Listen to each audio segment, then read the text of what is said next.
Hello, everybody, and welcome back to Amateur Hour Sports. We are back for the first time since Thursday to do any content on this channel. It was a lengthy period off of content from myself. I have been on vacation.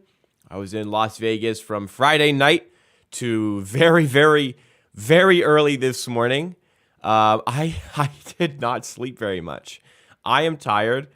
And what a day to have a 10 p.m. game. What do you know, guys? It is the start of the dreaded 7-game West Coast road trip that we've been talking about for like weeks now. Like, let's just wait to the end of January. That West Coast road trip, 7 straight games. We're here. And this season might already be, excuse this pun, in the tank. But we soldier on and we keep going today. While I was in Vegas, I did manage to snag myself a VC jersey in this weird, but black or white, black and gold colorway. Not an official color the Raptors ever wore, but I saw it and I had to have it. It looks really good. I also got another jersey over here. It says Hawaii on the front. If you're a fan of Superbad, then you might get the jersey. It's amazing. I saw it at Lids. I got this there as well. I got it at a Lids. Both are Mitchell & Ness. And yeah, that was great. How's Vegas? Vegas was amazing. I had such a good time. If you guys have never been to Vegas, I recommend going there one day as long as you are 21 years or older. Yeah, this jersey's amazing. I almost wore it for this one, but I thought, no, I got to wear the Raptors for the Raptors stream. Maybe next time. But it says Hawaii 25. It's got the iconic rainbow. And on the back, the last name on the jersey is McLovin. It is amazing. It is a wonderful piece to have. Anyways, Vegas, amazing. Had a great time. People call New York the city that never sleeps. They're wrong. It's Vegas. Anytime, any time of day, any day of the week, there's people in the casino. There are people in the casino playing the slots at 8 a.m., getting breakfast, or 2 a.m., finishing off the day. There's people in the casino. You go in the streets, they're filled with people. It is crazy. I didn't play any poker. I did a little bit of slots, a little bit of blackjack. None of them were successful endeavors. Didn't do too much. Didn't do a ton of gambling. Was more focused on, hitting the town, going to different places. All the I don't have a favorite casino. They're all like the exact same things, really. But favorite like hotel to go through, it was cool going through Caesar's Palace. That was the best. I stayed in the MGM Grand. Caesar's Palace was sick though. Oh my goodness, that city is amazing. There's like a New York hotel. I did go to the Venetian as well for a dinner one night. That was very nice. The New York hotel has like a roller coaster in it. The Mandalay Bay has an aquarium in it, which was overpriced, but whatever. The Venetian has like a gondola river going through it. The whole experience was outstanding. A lot of action throughout the day. No women, no strippers, no ladies of the evening, anything like that. I was traveling with my girlfriend. The amount of steps I did, I'm not much of like a taxi or Uber guy, so I walked most places. I think 2 of the days I did 10,000 steps. Yesterday I did 20,000, and on Sunday I did 30,000 steps. So a lot of walking. Last night was my last day. Yesterday was my last day. My flight was supposed to be 11 p.m. Vegas time, which is equal to 2 a.m. local time, Eastern Standard Time, which I am right now. My flight got delayed to 11:45. So my flight left Vegas at 11:45 p.m. local time yesterday, and it arrived in Toronto at 6:30 a.m. So it was a 4-hour flight. I slept for about 3 of it. I had work today, so I got home, I napped for a couple of hours, and then I went to work. Or not went to work, I work from home. I work literally right here. But I started work, and I worked today, and I am on very little sleep in a time where I should probably getting more sleep than normal because of the amount of shit I did this weekend. And the Raptors play at 10 p.m., and I'm going to be up until 1 a.m. doing the content. So we're going to soldier on. Every year we have this West Coast road trip where, we got to do it. We got to do it, and we are going to do it today. And we're going to do it because I'm excited to be back. I'm excited to be around hanging out with you guys again. I miss doing the content.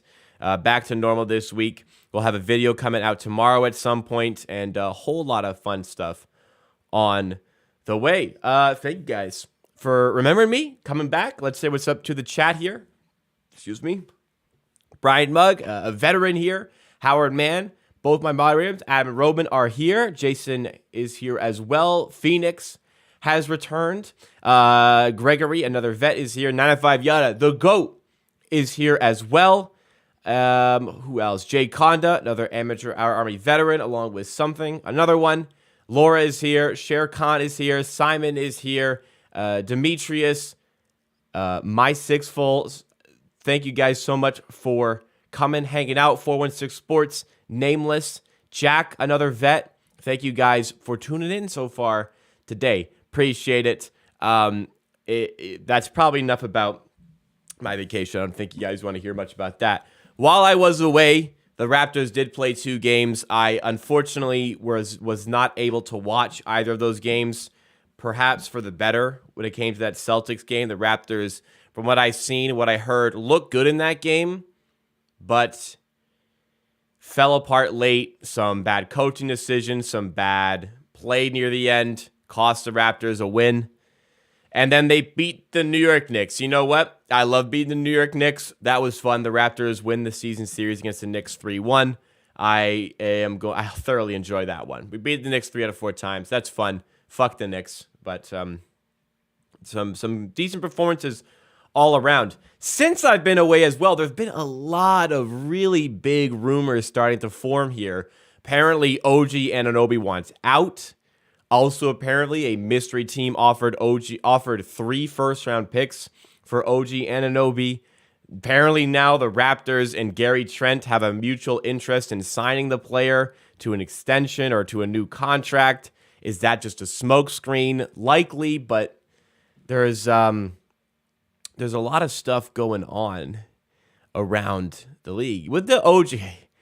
The OG thing is so fucking stupid. It's so fucking stupid because if OG is genuinely upset with his role in Toronto, guess who's going to trade for OG? Guess who's going to trade for OG? A good team that wants a 3-and-D player. So the team that's going to trade for OG is going to be a good team that wants a player that plays great defense, can shoot the 3 ball, and play to their strengths. If he goes to a different team, he's probably going to get less of a role than he has in Toronto because they are trading for him to slot him into the role they believe he is best in. They're not trading for OG because they see all this insane offensive upside. They're trading for him because they want him to play to his strengths, unless he ends up at a team like OKC, which is possible. But even then, that's a team that has Shai Gilgeous-Alexander, who's going to be the main guy there. When Chet Holmgren is back, he's going to be a factor. He's not here. Josh Giddey is going to command a lot of the ball. OG's still not going to get those touches. A team like Indiana, if Indiana come into play, maybe that's a rare destination where he gets more of the ball handling duty. Like, I love OG, but I think if they see the ball handling, they'll probably deviate away from that a little bit. That's also a team that has a ton of guards, so are they going to be super fixated on giving OG a ton of the ball? I just don't see it. I just don't see it. A team that wants OG wants him to play to his strengths. I can't see him getting the bigger role anywhere else.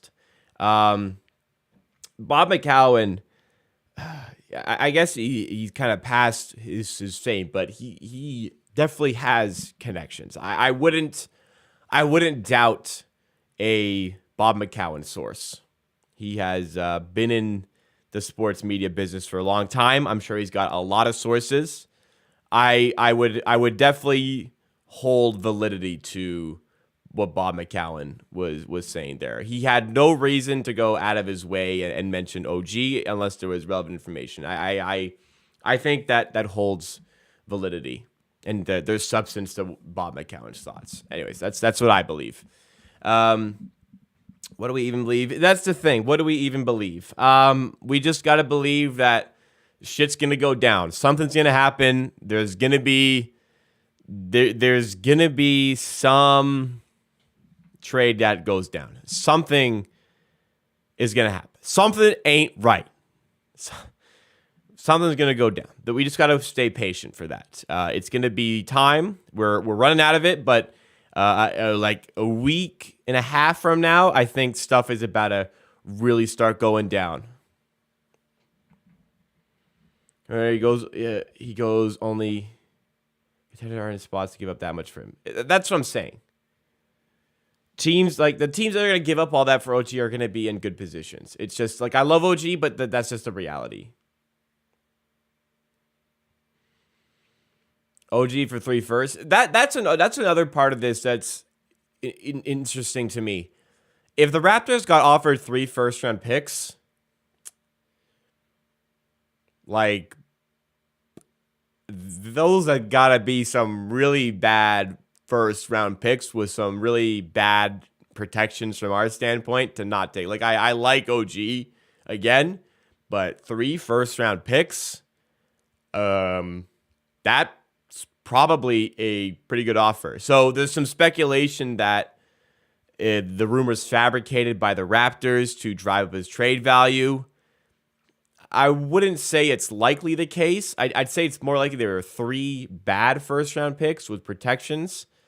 But still, like 3 picks and you didn't take that seems a little bit strange to me. Another thing that seems strange is all of a sudden there were emerging reports the Raptors and Gary Trent have a mutual interest in signing a new contract. And that also seems like, okay, the Raptors saying, well, no, we're actually going to keep Gary now just to drive up trade value. All these things are possible. At the end of the day, all we can do is speculate. All we can do is take the information that we're given and try to come to the most logical conclusion.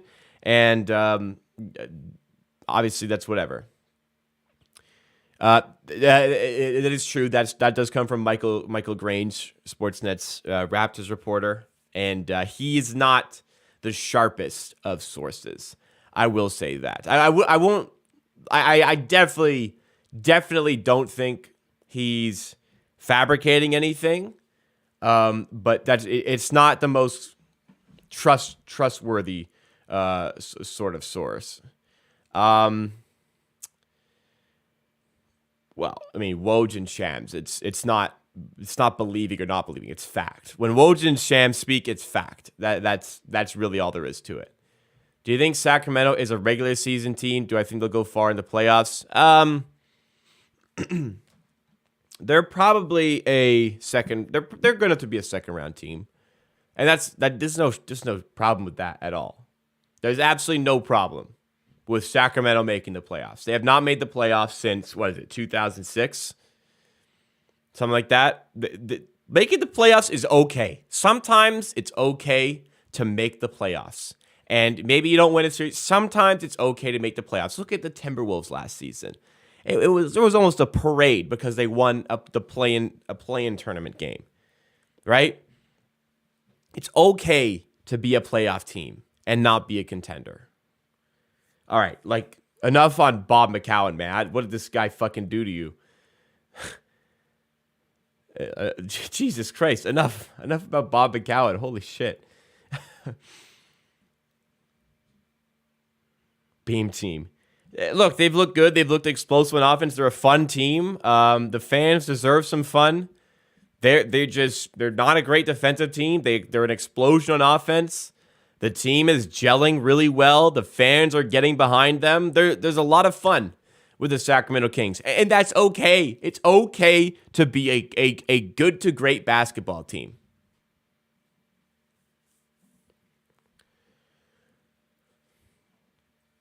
As far as like if Indiana want OG, it's kind of it's not weird, but they'd have to give up probably. Well, Miles Turner. You are a Toronto Raptor. If OG is going there, maybe. I mean, the salary wise, I don't think this quite works. But maybe you get like Buddy Hield and you get a shooter. I don't know, but you'd have to get some pick compensation as well. I've seen a lot of mock trades. I saw a lot of them a few days ago. Gary Trent to the Spurs for Jakob Poeltl. Sorry, it's like Gary Trent and a first and salary filler for Jakob Poeltl and Josh Richardson. Like, I'm not giving up a draft pick and Gary Trent for Jakob Poeltl. Like, that's just not happening. Sabonis is a better offensive player than Siakam. Is that a hot take? Yeah, that's piping hot. If I'm playing on offense, I would rather have Pascal Siakam on my team. I mean, leave defense out of it. That obviously would be a factor. But if it's strictly offense, I know who I'm taking. I'm not saying Sabonis is bad, but I know who I'm taking.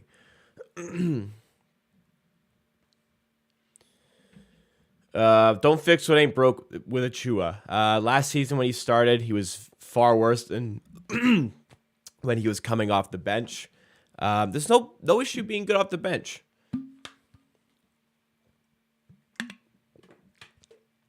Of course they're going to start Fred. You know what's also insane is that Fred has been playing amazing. Do you guys know Fred VanVleet got nominated for Eastern Conference Player of the Week? He didn't win the award. He was a finalist for Eastern Conference Player of the Week. Do you know how difficult that is to do? Like, you have to be at an elite level for a decent stretch, like solid 3-4 games to do that. So there's no reason to reduce any Fred minutes right now because for a month straight, he has been excellent. Thank you to Abdul Nasser Ismail for subscribing. That is a name I recognize, but maybe a new account. I'm not sure. Thank you so much for subscribing to the channel. Appreciate that. I think Gary Trent. I think the only player I don't really see on Toronto beyond the deadline is Gary Trent Jr. I am not sleeping on Sabonis. I have been for years. I have been blasted for overselling Domantas Sabonis. Trust me, I'm sorry. I do not need to be told how good Domantas Sabonis is because I've been preaching it for years now, how good of an offensive player he is. But as it comes to Pascal Siakam, I understand Sabonis' game, but Siakam I trust more. Siakam is better with the ball in his hands, similar playmaking level. I trust Siakam to score at a shot creation level at multiple levels.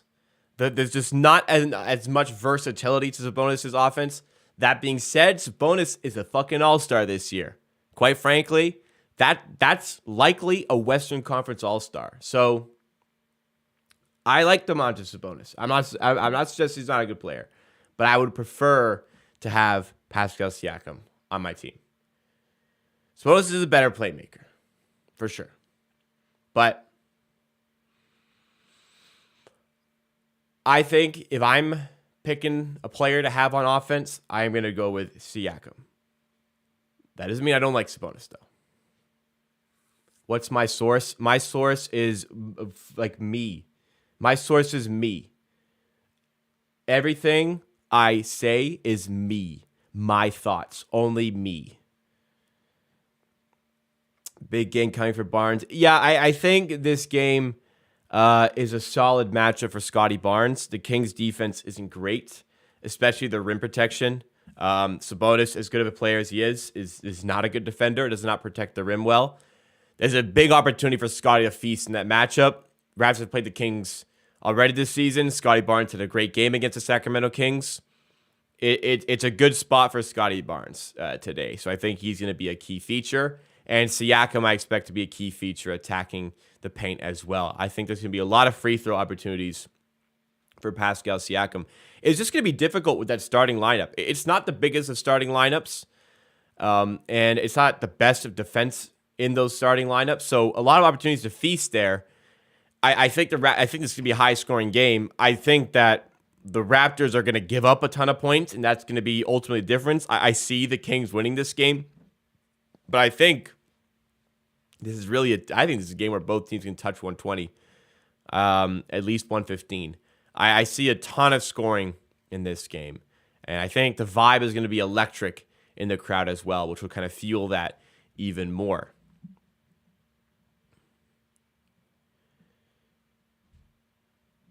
If you actually come to this channel because you think I have inside sources and all that, you're a fucking idiot. The channel is and likely will always be just me stating my opinion. My source telling me that Fred VanVleet and OG aren't going to be Raptors into next year. Source, trust me, bro. Gary Trent's getting traded. I'm starting to really. I really feel like the OG thing is picking up steam. I honestly would be surprised if Fred got traded before the deadline. I actually would be kind of surprised if he did. I just don't think the Raptors are going to get the valuation they think they should get for Fred and will keep him in the end. I'd be surprised. I'd be surprised if Gary Trent was not a Raptor after the deadline. I'd be surprised if he still was a Raptor. I'd be surprised if Gary Trent Jr. wasn't traded. I'd be surprised if VanVleet was traded. For OG, it wouldn't shock me either way. I won't be shocked if the Raptors get a haul for OG. I won't be shocked if they have such a high value that they keep a hold of him. That one can go either way. But the Gary one, I have, from what I've seen, what I've been led to believe, it seems like Gary Trent Jr. is the guy, the front window of the shop, ready to get taken away. I had an alarm go off. It's 9:55, which suggests to me that is why I overslept this morning, because the alarm did not go off. Anyways, I think about OG to the Blazers. We got to get Shaden Sharp and some other stuff. There's a lot of interesting packages you can get. So somebody mentioned Dyson Daniels earlier. That would be an interesting one to get as well. In a deal with the Pelicans. Man, Pelicans with OG would be fucking unbelievable. A lot of teams, like Memphis with OG, not that there's any sort of discussions there, would be crazy. There's a lot of teams that could use, oh my God, the Cavaliers with OG instead of Isaac Okoro in the starting five is like a championship waiting to happen.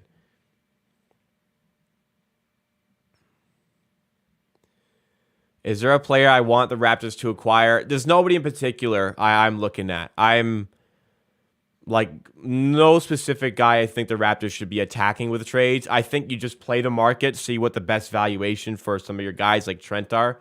But there's no specific guy I'd be looking at right now. Would I trade for Siakam for picks to build around Scotty? I'm not against that. I still lean towards keeping a player as good as Pascal Siakam. But I see the appeal of just like really, really starting fresh, building around Scotty Barnes. It does scare me, though. It's really difficult to get yourself back into the fold. Like falling out of any sort of contention whatsoever, it's not easy just to bounce back right away. It really isn't. So taking your time to rebuild, like it doesn't just happen. It's not a guarantee either that the draft picks pan out. There's a lot that can go wrong. Like you see teams down in the dumps for the better part of a decade can't get themselves out of a tough situation. So it's a little bit scary to fully commit like that. There's a lot of variance there, whereas you're limited in your variance with Siakam. It's just high risk, high reward, or medium risk.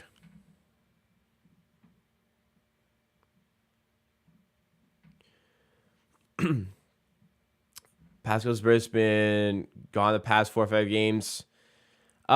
He's had some decent games, but it's been I think there's been I can't remember the specific games. It's been a long week, but there's a few where he did not look like himself at all. But there's been a few where he's just reminding us of who he is. And we're pretty deep into the season. He's been playing heavy minutes. I think a dip is just naturally going to come. There's just going to be a little dip from time to time. I don't think it's really much to be concerned about. Or 2.5 games till top 5 lottery. Yeah, 2.5 games from that. We're also like 5 games out of an actual playoff spot. Like not a playing spot, a playoff spot. That's just the nature of the NBA this season. So I'm getting a little, like a smidge fearful that the Raptors' approach to the deadline is still going to be from a buyer's perspective. I'm still a little bit frightened that that's going to be the direction. I don't endorse that direction right now. I don't think that's going to go that way, but there is definitely signs suggesting that Masai Ujiri could be looking to go like that. I think about DeAndre Ayton. Well, sure, but the Suns, first of all, DeAndre Ayton can veto any trade until the summer. Second of all, the Suns would have to really get a big back in order to move on from DeAndre Ayton, I think. Can we get Luka? No. You can't. You literally, nothing would get him. He's untouchable. He is one of the, in my opinion, hot take, whether or not, he's one of the 2 untouchable players in the NBA, in my opinion. The OG thing, again, I don't really know. I wholeheartedly believe OG has some dissatisfaction with his role. I think part of him feels he's underpaid, which he is. He should be getting paid more. And I think he wants to elevate his offensive game to get the bigger contract when this one is up. I really feel like he thinks he deserves more on offense. I believe he should honestly get a little bit less. But this is kind of the way it's been trending. OG is getting more touches. It doesn't look great, and I think he's better suited to play to his strengths, but it doesn't seem like that's a commitment from the Raptors or from the player. Who's your untouchable player? Giannis. Giannis and Luka, to me, are the untouchable players. Evan Mobley's not untouchable. If you offered Giannis for Evan Mobley, the Cavaliers would personally drive Evan Mobley to Milwaukee to make that trade happen. You know what? If you offered Giannis for Evan Mobley, somebody on the Cavaliers staff would walk to Milwaukee to make that happen. The owner would personally walk from Cleveland to Milwaukee to make sure that trade happens. I'm using untouchable in the unpractical sense. The only untouchable players, in my opinion, are Giannis and Luka. You could make a case for Steph Curry. I understand that. I have a very strict untouchable thing because if a player is untouchable, there is nothing that can get them. Nothing can get Giannis away from Milwaukee. Absolutely nothing can get Giannis away from Milwaukee. Absolutely nothing can get Luka away from Dallas. If you offered Giannis for Luka, I believe the Mavericks say no, vice versa. I think if you offered either of them to another team, I think they'd do it. I think Jokic is very close. I feel like if I'm Denver, I would consider trading Jokic for Giannis. Milwaukee would not do vice versa. I think Jokic is very, very close to that. I think there's a very arguable case that I respect that Jokic is the untouchable level. I respect Jokic's game. I think he should be the MVP this year, the best player in the league. That being said, when push comes to shove in a playoff series, do I want the guy who brings almost the same level of offense but brings a much higher level of defense? Maybe I lean Giannis there. Jokic, I completely respect as being treated as untouchable. Curry, as well. Curry as well. But I think that if I'm the Golden State Warriors and I get offered Luka Doncic, who's like a decade younger than Steph Curry, it's probably better to build my next dynasty than focus on this current one. But the way the team plays, Steph Curry's such an integral part of the way they play. Does Luka Doncic fit the Golden State Warriors? Maybe Steph Curry can also be considered. Tatum, I'd trade Tatum for Giannis. I think I'd trade Tatum for Giannis. I think he's close as well. It's a hot take. Sure.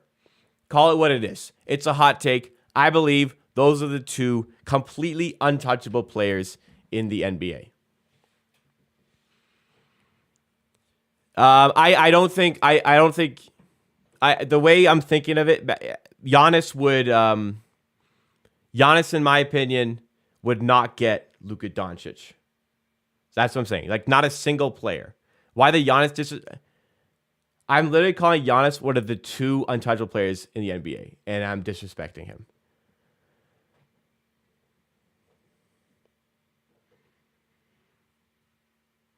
Embiid's like right there, like right with like the Jokic tier, essentially.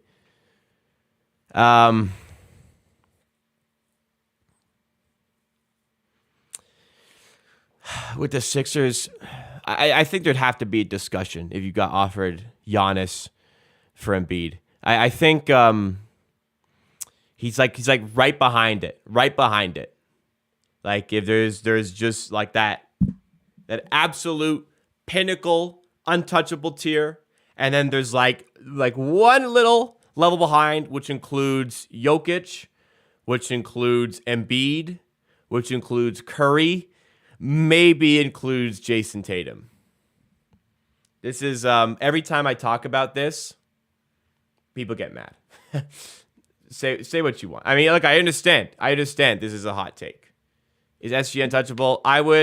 If you offered Luka Doncic for SGA, I feel like that's something you'd take if you're OKC. And that's not saying SGA isn't a superstar player, because I was the guy saying last season SGA is a superstar already. We just need to see him play a healthy season. Guess what we're seeing this year? So I just think like from an unpractical standpoint, because obviously there's like from a practical standpoint, Jason Tatum's untouchable. They're not going to trade him because they're never going to get the offer that could do that ever. Jokic, Embiid are absolutely untouchable. Steph Curry is absolutely untouchable. They're never going to get the offer that would allow that trade to happen. So from a practical standpoint, those guys are all untouchable. 100%. Like, I recognize they will never get traded. They will never be traded. Unless like way later on in their career, I don't know, something crazy happens. LeBron's not untouchable, I don't think. Although I think the Lakers treat him as untouchable. Wayne Gretzky, well, evidently he was not untouchable. Where do I think Victor going? It's just a lottery.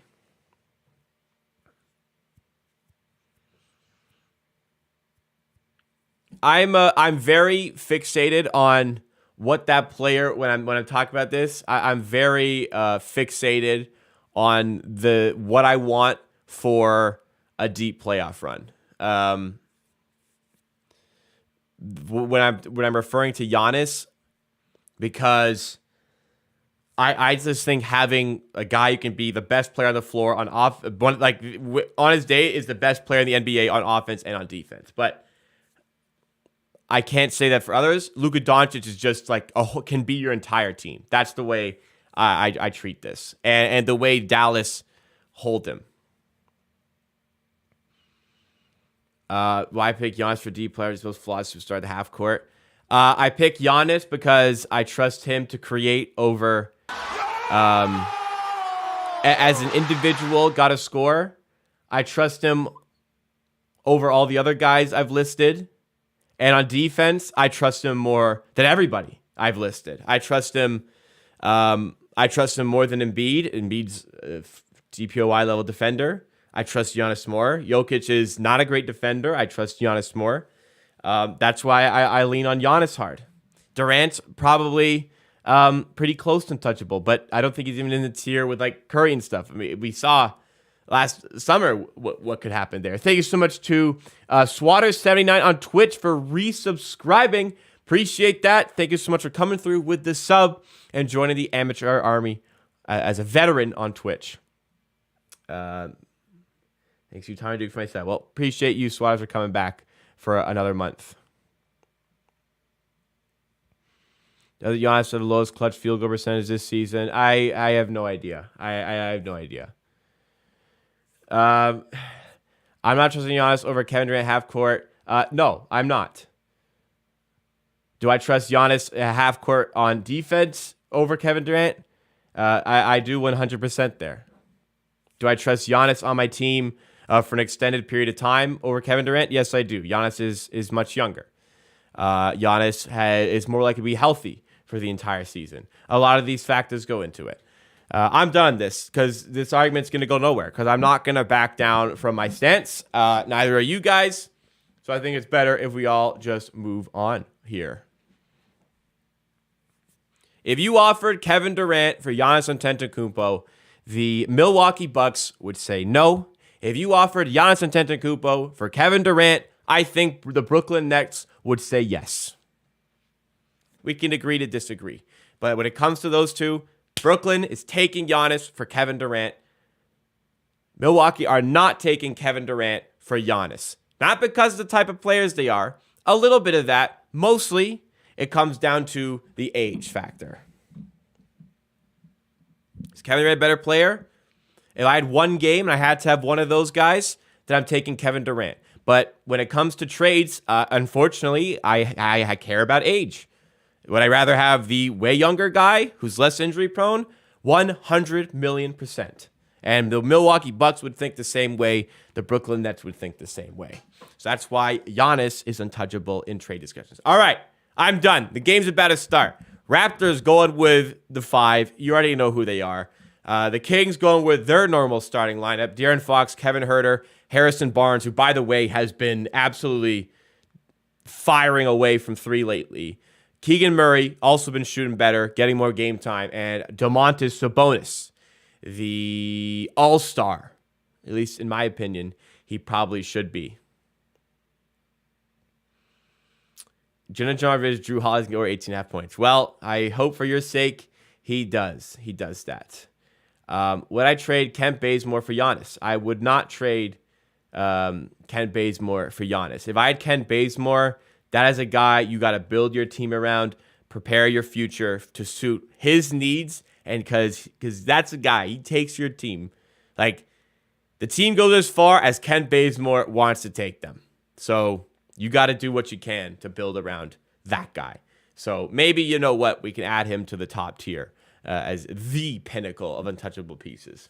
We can agree to disagree on everything else. I'm done on that. The game's about to start. The Raptors playing the Sacramento Kings. Sacramento looking to get a bigger hold on their position in the Western Conference. Already a top 3 seed in the West coming into today.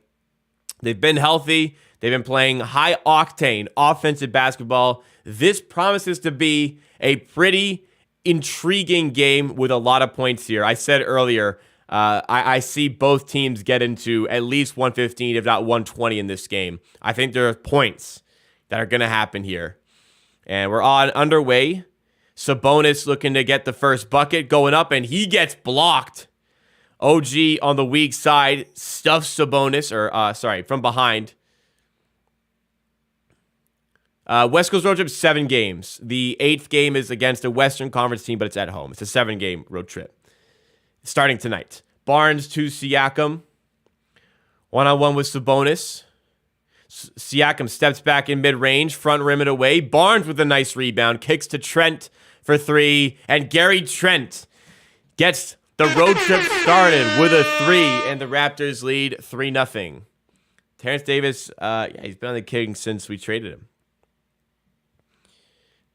Definitely a trade that was supposed to probably prepare us for a Lowry trade that just didn't end up happening. It was it was kind of weird. And all the other stuff about him. But there's not much that you're, like, he's a fine player. There's not a ton that you're missing, really. Barnes inside to Siakam. Gives it to Trent, going to the rim and throwing down. Gary Trent with the first 5 points for Toronto. And a timeout been called. Mike Brown is already not happy with what he saw. Did he? Oh, there was another game. I forget what game it was. The opposition coach called a timeout like this early in the game. Was it Chauncey Billups?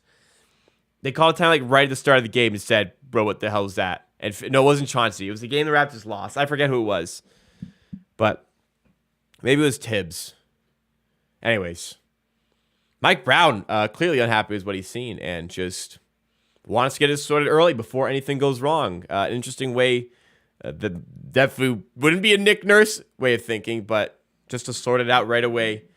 Maybe he's seen someone he was unprepared for. I'm not sure. But 5-2 Raptors early on. I expect a 6-1 or a 7-0 West Coast road trip. Yeah, we'll see about that. You're going to be at the Warriors game since I'm in California College. Price are absurd. Wow, that's going to be sick. I hope you enjoy. I imagine, or is it the Chase Center? I imagine they they charge a pretty penny for those tickets. There's some other places around the league where you can get cheap ass tickets. Toronto is not one, and Golden State is also not one. The Raptors did trade him for a second-round pick. It definitely was a trade that was supposed to free up roster space for another trade that ultimately didn't happen. They also traded Matt Thomas for a second, which in the end was an excellent trade. Matt Thomas never got himself steady minutes in the league beyond that point, and the Raptors got a second-round pick. So that second-round pick became either Delano Banton or David Johnson. So,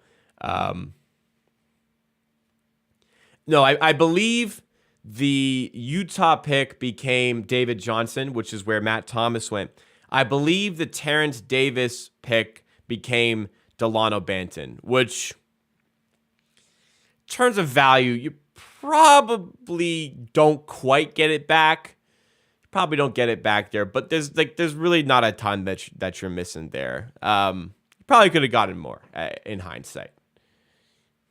And at the time, it was kind of frustrating. If you're trying to remember which game it was, you're going to have to go through 27 games. It's not that big a deal. It's just interesting to see a coach call a timeout this early just to tweak something. Like he has seen something that is so detrimental that he has to make a change this early. I just find that interesting. Was it Jacques Vaughn? No, because that Jacques Vaughn one I wasn't streaming for. Anyways, it doesn't matter. It doesn't matter what it was. Again, just an interesting thing. Okay, I gotta be quieter today. There's people trying to sleep, and I'm don't want to yell a lot today. 5-2 Raptors. Mike Brown called a timeout there, and we are out of it. Kings another inbound. Harrison Barnes will give it into Kevin Huerter, who's been really good for the Kings this season. I thought that was an under-the-radar pickup. Keegan Murray in the corner. Looking to create something on offense. Gets it to Sabonis, but can't get it there. It's tipped out of bounds by Scotty Barnes. A super chat has been dropped. OK Fuse drops in the super chat. Thank you so much to OK Fuse for going out of their way to support the content. And the super chat is Scotty the GOAT. I think we'll see a great Scotty Barnes game today. We'll find out. Harrison Barnes. I warned you guys pre-game how well he's been shooting and put it on full display there. Suarez in Twitch chat likes the nice, calm Twitch chat. Well, appreciate you, man. You're the only person there, but you're at the forefront. Last year, we changed the season on a West Coast road trip. That's true. Siakam for 3, and he connects, making it 8-5. I will say last season, though, we weren't in as perilous of a situation at any point. And the vibes were a lot better the whole time. But things change quick. Well, that's what we'll take from things. Huerter to Sabonis. Outside, back to Herter, who drives in and tries to feed Sabonis at the rim, but is tipped away by the Raptors, who are on offense yet again. Siakam backing down Murray. Good matchup here. Kicks out to a wide open Trent. You don't leave him open. Can't make them pay. And the rebound well taken there by Sabonis with Barnes and Anunoby lurking. That's the thing, Swaz. There's all these expectations this season compared to there's like literally no expectations last year. Sabonis tries to get inside, and it's deflected away. Raptors defense looking great so far tonight. A new subscriber in the Twitch chat. Thank you so much to Danilo Fiorani. Sorry if I said that incorrectly, but thank you so much for subscribing. Welcome to the Amateur Army. I think this is game Friday as well. Saturday game, I'm not, unfortunately, as Fox misses, Sabonis collects the rebound, but Fred VanVleet steals it away. We'll talk about a commercial. No stream Saturday, in short. Barnes to the rim, can't connect, and it's tipped out of bounds for after ball. So, little break here. Saturday, there's going to be no stream. I'm going to be, I have plans. It's my girlfriend's birthday this week, so there's plans Saturday night. That's a very good excuse, I think, to not stream. So no stream Saturday. Friday night, I will be streaming, though. I have a dinner, however, stream will be well after a dinner, so it's such a late game. So no stream, unfortunately, Saturday. Fred VanVleet for 3 here. Cannot hit. Fred, by the way, anybody who missed earlier, Fred was nominated for Eastern Conference Player of the Week this week, which is a testament to how well he has played and how much he's bouncing back from the slow start to the season. And if it's, for the sake of trading him, it's at the exact right time. We'll see how he fares tonight, though. Barnes to Trent. Now Siakam for 3. And Siakam connects once again. 11-5. Why have they gone on a massive win streak? Then we will be buyers at the deadline. Sabonis on the interior. And, yeah, Gary Trent defending. That's an ugly matchup. Kings make it 11-7 here. Early in the first quarter, 7:34 to go. VanVleet past the screen, finds Barnes. OG in the corner. This is his shot. Yes, sir. OG for 3 from the corner. Raptors absolutely launching the 3-ball tonight. I think that's 4 3-pointers made in the first 5 minutes for the Raptors. Keegan Murray for 3. Doesn't go. He tried to respond there. Had a good look. Barnes in the corner. Siakam. This one doesn't drop, and the weak side rebound falls to Murray. Fox to Herter for 3. He connects. And it's a 4-point game, 14-10. Sacramento and the Raptors have seemingly come to play, or more specifically, the Raptors, the way they're shooting. Barnes on the interior, going up against Sabonis and connects. I think this is a matchup that really favors Scotty Barnes when we wrapped at the ball. So would love to see Barnes attack Sabonis tonight. Fox, and he stripped VanVleet with nearly a second pocket picked early on in this. And Fred is adamant this came off Fox, but they call it a Kings ball. They obviously don't show a replay of the key play. They show a shot from a few minutes ago that doesn't really need a replay. I would like to have known if it went off Fox, but anyways, ball don't lie. Raptors get the steal on the inbound. Trent hands off to Siakam, who has to slow down at the rim and cannot finish. Got to score that, Pascal. Kings the other way, and it finds its way to, I believe that's Metu. Murray in the corner for 3, and Keegan Murray connects. Both teams electric shooting night so far. At least the Raptors shooting well. We got that going tonight. VanVleet outside to Anunoby. Step back in the corner for 3. This one is off the mark. Probably a better shot available somewhere else. We move. Herter to Sabonis. Off of a handoff, finds Murray in the court. Actually, it's Sabonis in the pick and roll there. Murray to the rim, lays it through, and the Kings right back in this game, 16-15. Raptors led 14-7, so it's a quick 8-2 run by the Kings. Early on in the game, a lot changes, a lot happens, as we know. Do I know why Philly's bringing Tyrese off the bench? Because Melton is the better defender and pairs better with James Harden in the starting five. Maxey is that real nice spark plug off the bench. So from a team balance standpoint, they're a lot more balanced of a starting five, albeit with the worst player in DeAnthony Melton, who is a good player. He's just worse than Tyrese Maxey. It just balances out the starting five more. It makes a lot of sense, to be honest. I think there should be some occasions where Doc Rivers goes small, though, and brings PJ Tucker off the bench and runs Melton as the three with Harden and Maxey. But in some situations, the Maxey-Harden backcourt duo doesn't bring enough stability on defense.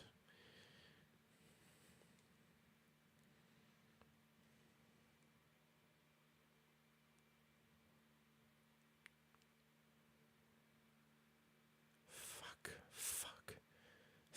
Sorry. Mitchell outside to Sabonis. Herter in the corner for three, and he puts it through.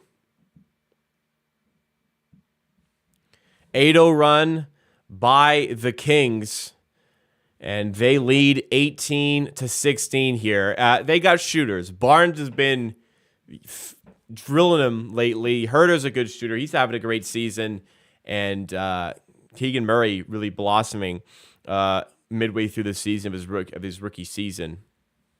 Keegan Murray's a good player. It's a good team. This is a good team they got. Striving way better now.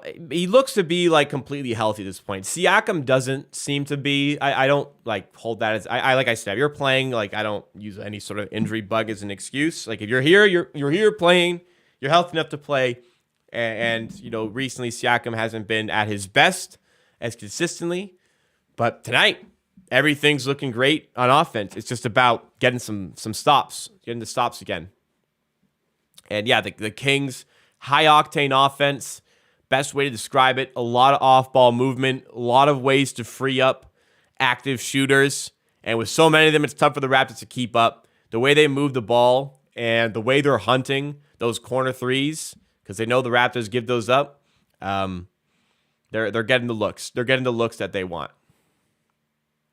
Herter was such an under-the-radar pick. Like, Kevin Herter is a good player. He's a good shooting guard. He's not your, main guy, but is that your fourth or fifth man on offense? If so, like that's a nice pickup. One that definitely went under the radar. At this point in the season, like completely honest, we're probably looking for competitive games regardless of the results. So based on that thought process, so far, so good for the game. New subscriber here, Mr. Saturday TV. Welcome to the Amateur Hour Army. Thank you so much for subscribing. You just subscribe yourself to a watch party for almost every single Raptors game and videos all throughout the week. Not this week because I was on vacation for the last 4 days, but we're back today. Thank you so much to Mr. Saturday TV. Again, guys, no stream Saturday. After that, though, we're back to normal. I will be streaming Friday night. Saturday night, I will be in downtown Toronto. I will be eating pizza and drinking beer. Hopefully they win in my absence. Our core is a good team. Needs to build a second unit.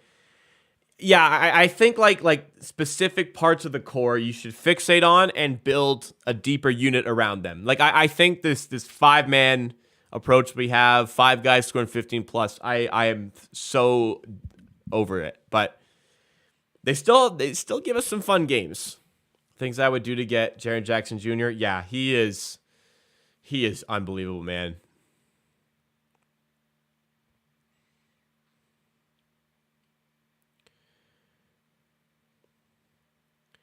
Siakam.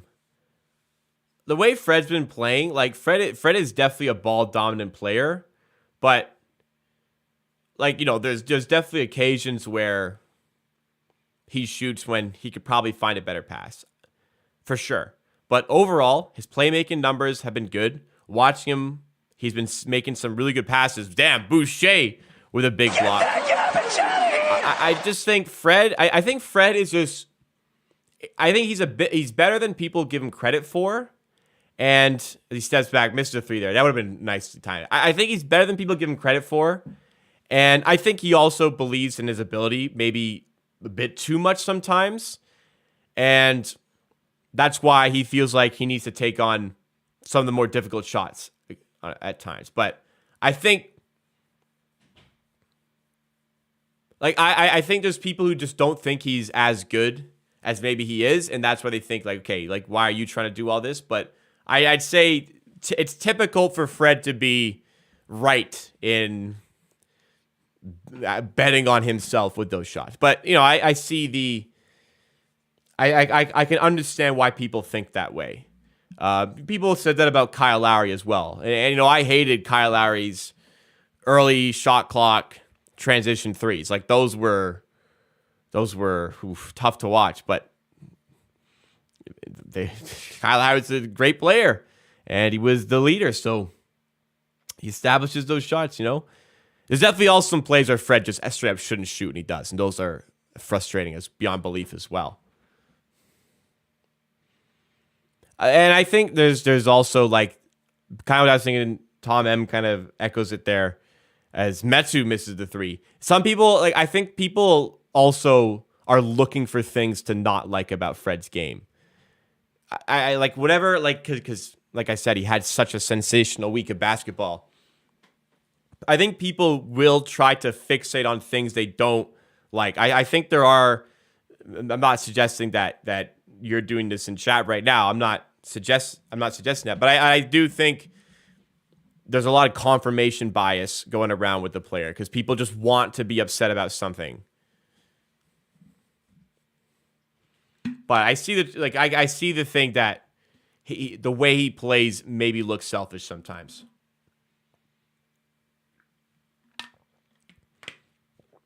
Siakam, step back in mid-range. Raptors cannot buy a bucket right now. It is a 10-0 run by the Kings, who lead 20-16. Kings defense is not that good, so should be getting more right now. 2 straight airballed threes by the Kings, and Gary Trent is fouled as he corrals that rebound. Nice rebound there by Trent. 2:46 to go in the first. Long-term, certainly questions. Fit-wise, certainly questions about VanVleet. Financially, massive questions about Fred VanVleet, for sure. If you're gonna get a really good offer by the deadline, then you absolutely should take that, I think. I agree with James, and it's kind of sad that that's so on point there. We look like a young and inexperienced defense. To a degree, we are, but also we should not be, right? VanVleet to Barnes, has some space to attack the rim and does, and finishes. Great play there by Scotty Barnes on the inside. He's going to have a lot of joy there. Sacramento don't have the pieces to deal with him.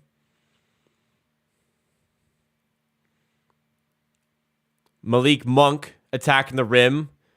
Can't hit. And another thing about the inexperienced defense, there's no expectations of those teams to be at all good in those spots. Whereas we're supposed to be that defense team, right? We're supposed to be that. What's going on? Oh, I hope Vegas treated you well. Appreciate that. Do you believe in the OG trade rumors? We kind of talked about it earlier.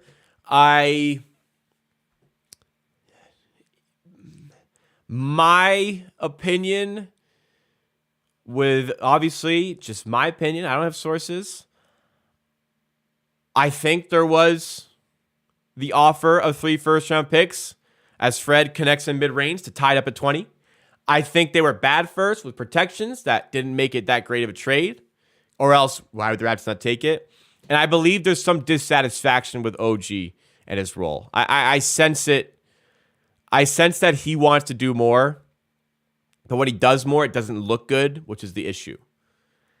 And what's also confusing is that if OG gets traded, he's going to go to a good team who wants him to play to his strength, which is 3-and-D. But that's how I feel. But at the end of the day, that's speculation. I don't know anything confirmation-wise. Achua outside to OG. The man we just spoke about can't connect on the 3. tied at 20. How my trip? My trip was amazing. I had an amazing time there. I love that city. I will be going back one day. As Fox forward connects and one with a short jumper. I gotta be a bit quieter. It's late. It's 10:30. I'm tired, guys. I did not sleep in my bed last night. I slept on a plane. I got a little nap this morning in my bed, so I got a little bit, a nice couple hours. But my nighttime slumber occurred on most of a 4-hour plane ride. We're running on fumes here. All right, 23-20, Achua score. Oh yeah.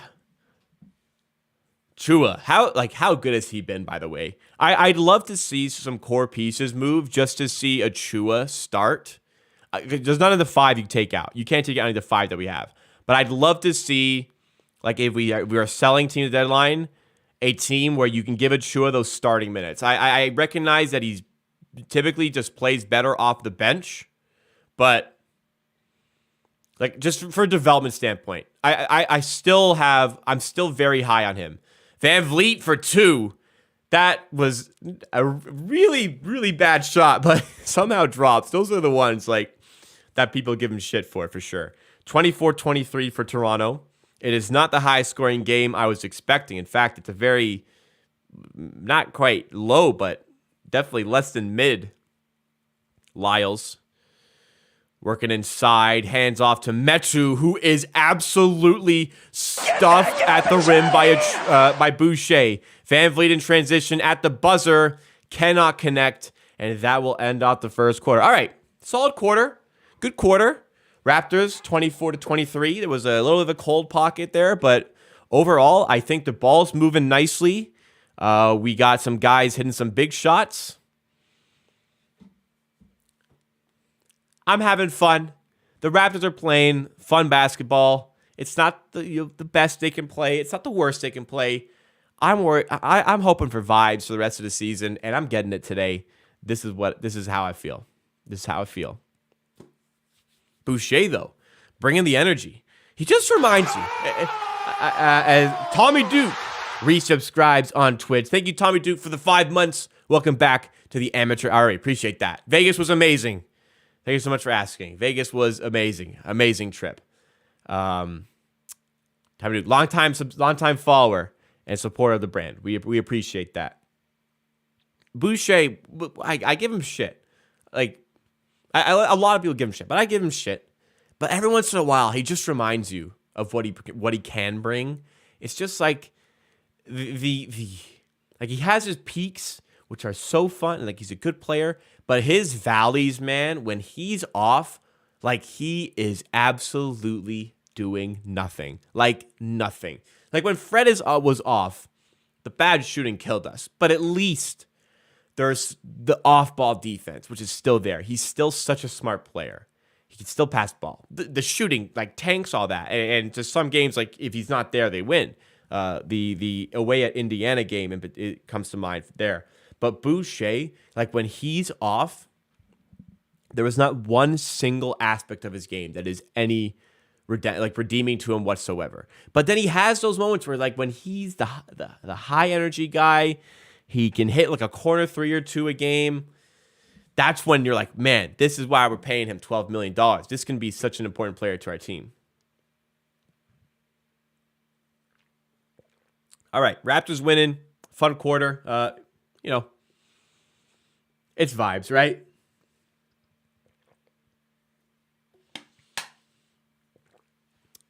Great buy on him on TSN. I saw Boucher did like a piece today for the Bell Let's Talk. I should check that out. Boucher in Tampa, now that was a fun season. I don't think he fooled. Maybe he fooled some people, but I was firmly in the mindset that was the best season he'd likely ever have. But he didn't need to be that good again. He just needed to be somewhat near that. And then the next season, the first half of last season, he was completely off. And like I said, doing nothing. But here he is. Can he hit the 3? And he can. And this is what he does, man. This is what he does. Every once in a while, he reminds you. He'll hit his open 3. He'll make some big defensive stops. He'll grab some offensive rebounds. And that's a player we really could use. But just the valleys, sometimes, man, like you think, why is he here? Anyways, down low, Richaun Holmes can't finish. Man, the Richaun Holmes fall off is pretty nuts. I was so advocating for the Raptors to sign this guy and like pay extra. Like this is a player that's your starting big. Man, has Richaun Holmes fallen off the wagon. Wow. Sometimes, man, I get shit so wrong. Sometimes I'm so wrong. You know what? I don't call when I do a lot of draft analysis, right? If you say a guy out of the draft is going to be good and he's not, it's like, well, he got drafted. You're supposed to be good. But if you say a guy is you think a guy's not going to be good from the draft, like an early draft pick, and they are, you look like a fucking moron. Nobody addressed this. I was so low on Franz Wagner. I was so wrong. Because I said he's just like fine at like everything, but there's nothing he's overly exceptional at. Not only is he fine at everything, he is like great at everything. I was dead wrong. And there's Boucher again, connecting from the corner, putting the Raptors up 30-25. Lyles trying to respond, gets it to Fox for 3, and they make you pay there. I'm loving the ball movement on offense, by the way. This is very nice. 76ers happened. Anything crazy go down between Embiid and Simmons? Barnes feeds it to Hernan Gomez, who is fouled. Nice pass there by Barnes. Is Dellavedova in the league? He's somewhere. I swear he is. I swear Matthew Dellavedova is contracted by an NBA team. Maybe not. It's the Kings bench. Well, there you go. I knew he was somewhere. He doesn't play. Well, there you go. You must have seen him on the bench. There you go. He is. NBA champ. A pretty, somewhat significant piece of an NBA championship team, too. Hernan Gomez at the line. Missed the first, hits the second. Raptors up by 3.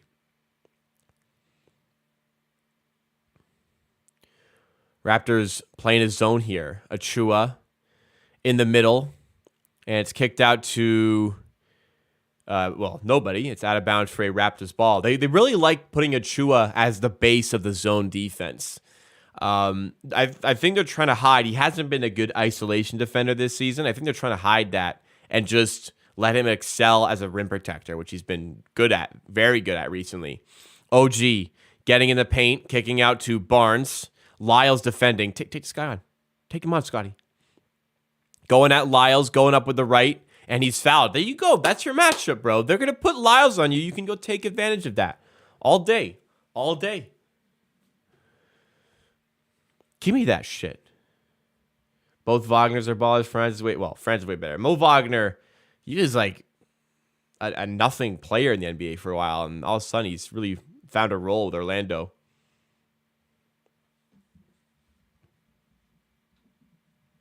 So I'm trying to... Great documentary Boucher came out. Maybe I should check it out. His story is incredible. And he's a former Oregon Duck boy, so love that for Slim Duck. 32-28.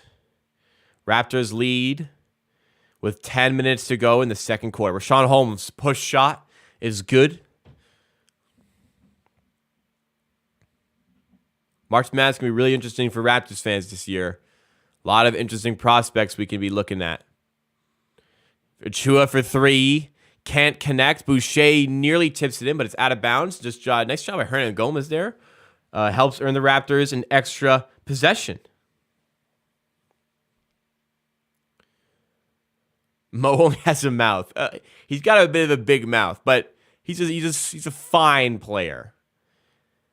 Hernan Gomez for 3. Way off, but it turns into an alley-oop slam for Chris Boucher. That's how bad the 3 was.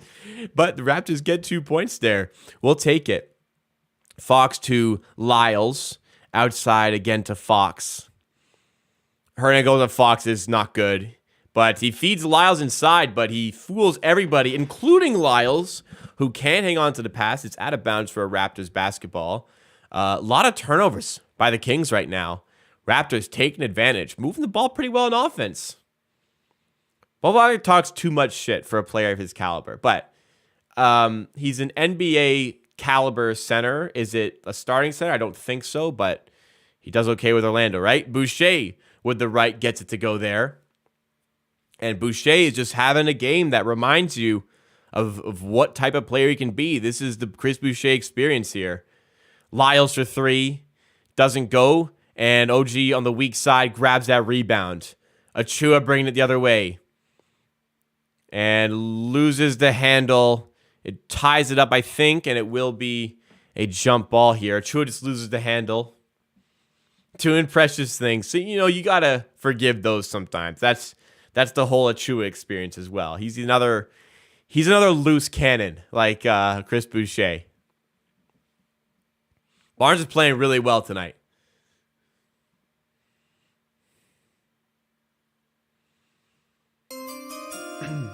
And a new subscriber here, David W. Thank you so much for subscribing. Welcome to the Amateur Army. You subscribe yourself to tons of Raptors content all throughout the week. Videos, live streams, everything. Raps have had so few leads this season. They've maintained, pretty much making them Canucks. Yeah. The two massive ones are to the Kings and to the Bucks. The one at home against the Kings still haunts me. Oh, I would be so shocked if Siakam got traded. Boucher for three. This one doesn't go. I beyond shocked if Siakam got traded. I just can't see them getting the value they want for him. But I'm not ruling anything out other than a Barnes trade. That is the only one I'm saying absolutely not happening. Barnes, weird play, tips it inside. Here's Achua now at the rim, taking it past Sabonis. Take advantage of that matchup. And the Raptors' offense is looking good, 38-32. Can they hold this advantage? Kings are turning over, missing some shots. Raptors are moving the ball well. Sabonis, and it's batted away by OG, and it's out of bounds off Sabonis. Another turnover. Raptors starting to dislike Pascal. I don't think so.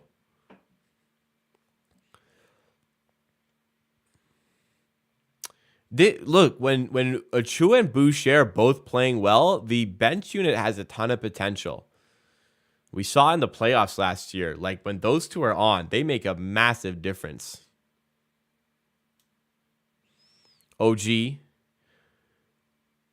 Oh, stop.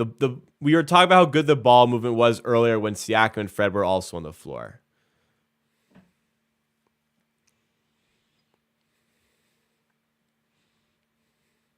Yeah, OG, that's not his game. It's just not his game.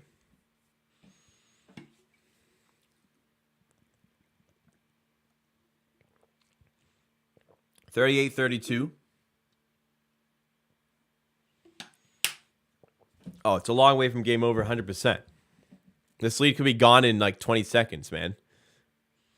Another turnover by the Kings. Here come the Raptors the other way with OG. Giving it to Achua in the corner for Boucher now. Lyles defending up top to OG. Asking OG to create. He's got Davion Mitchell defending. Kicks it to Barnes. Take on Sabonis. He attacks the rim. Might have been a foul, but nothing's called and he can't make it from there.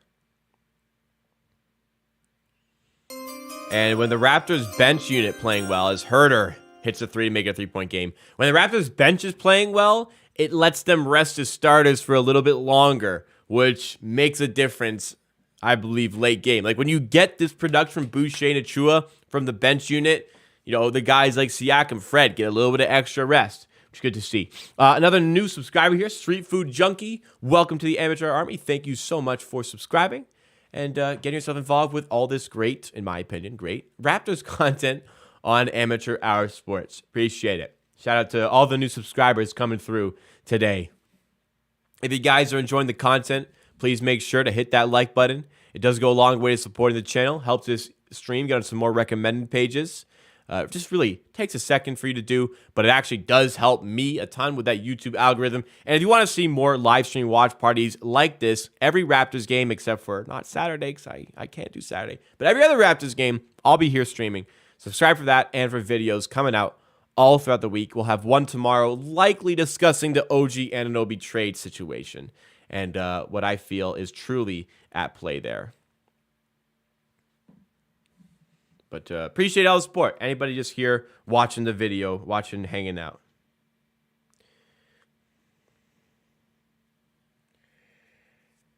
Thank you to David W. shouting out the stream on Twitter. Appreciate that. I think it's David W. It's David IW on Twitter. So I have reason to believe that it's David W. Thank you for sharing on Twitter. Appreciate that. Thank you so much. Going out of your way to support the brand like that.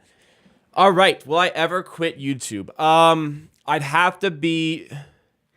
I would have to be in a position where I'm satisfying my passion for like sports content creation to such a degree that I would give up on this. Man, if I stopped like all the work I've put into this to continue to try and grow the brand, I think it'd be really spurned if I just left. But like if I was ever in a position to create content, or if I'm employed to like talk content, wherever it may be, and it just wasn't sustainable to do this, I feel like I don't think I'll ever, in my working career, I don't think I'll ever quite completely give up on creating my own basketball content. Maybe it'd be like a weekly, maybe like if I get to a point where I'm doing a job and it's just so demanding, it gets to a point where it's like a weekly thing on the show, like on the channel. I don't know. At the end of the day, like that, nothing like that's on the horizon. So for now, you guys got me like 5 to 7 times a week usually. But no plans to stop doing the content. I very much enjoy doing this stuff. What's the final destination if everything goes right? I suppose it's working as a reporter or an analyst on like Sportsnet TSN type thing. I guess that's the pinnacle of what I do, I suppose. Van Vliet, the corner for 3, can't hit, weak side rebound 4. So I work for the Hammer. I no longer work for Betstamp. I work for the Hammer. I transitioned from Betstamp to the Hammer. Yeah. Betstamp is like the odds comparison tool and bet tracking, which I support. And I work for the Hammer, which is sports betting content creation. I agree that the supposed content was foul earlier. Anyways, we move. 38-35 here. Lyles loses it, and another turnover by the Kings. Here come the Raptors with Siakam inside to Boucher. Easy dunk off the nice feed by Pascal. Did I know Sean Johnson sat courtside Raptors game a few weeks ago? I did not. Maybe he was discussing a contract or something. Lyles fighting inside, met by Boucher. Foul's called. Boucher is not happy. I just scoped out an Edmonton Oilers jersey. We do see a Wayne Gretzky Edmonton Oilers jersey sitting courtside in Sacramento. Now that is... Man, you really just see random ass jerseys sometimes. You really do be seeing that.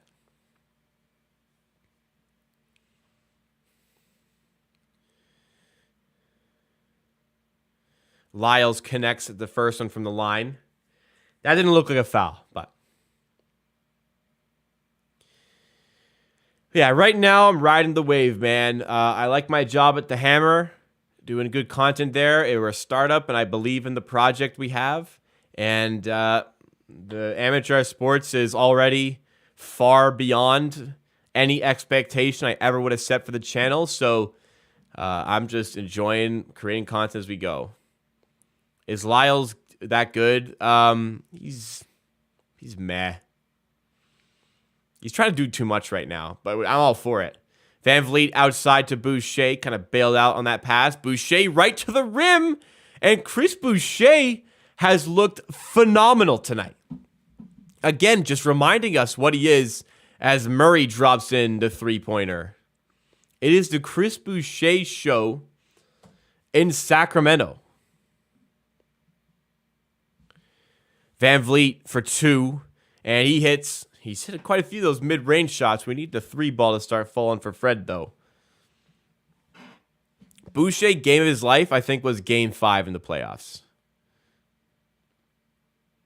Did I see the blue 905 jerseys? Yeah, they wear those for the Bell Let's Talk thing. They were pretty nice.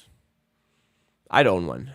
Give me a Reggie Perry or a Christian Coloco 905 jersey. Siakam fighting inside off the backboard and tipped out of bounds, but it will stay, as a Raptors ball. This is not a Kings channel. It's not a Kings channel. I'm just hanging out, talking basketball, watching my team, the Raptors, play. It's biased. It is what it is. Hopefully not disrespectful. Unless it's the Knicks, then it's disrespectful. And the Celtics. But Kings, I don't know how you can not like this team. The vibes are immaculate. Herder for 3, and he connects again. At some point, we got to deal with this guy.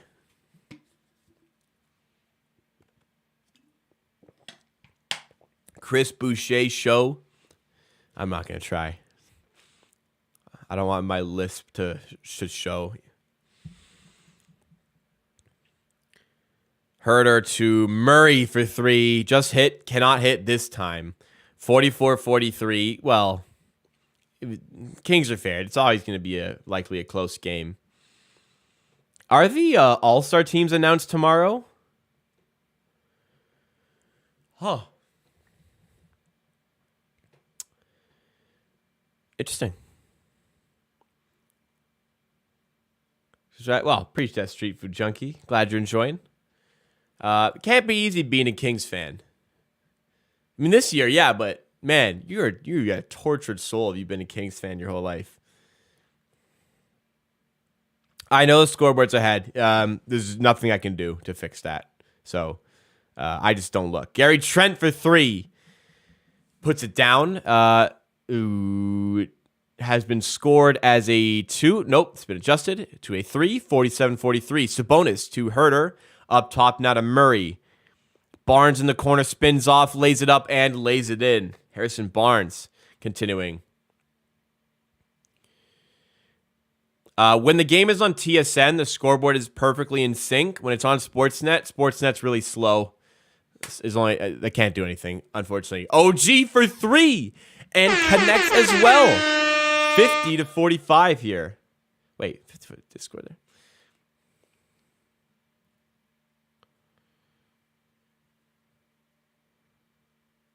Sabonis loses it, but he's fouled. Boucher getting quite the run right now for his outstanding play. They changed the format for the All-Star. The players are picked. No, the players aren't picked the day of the game. That'd be crazy. The players are picked.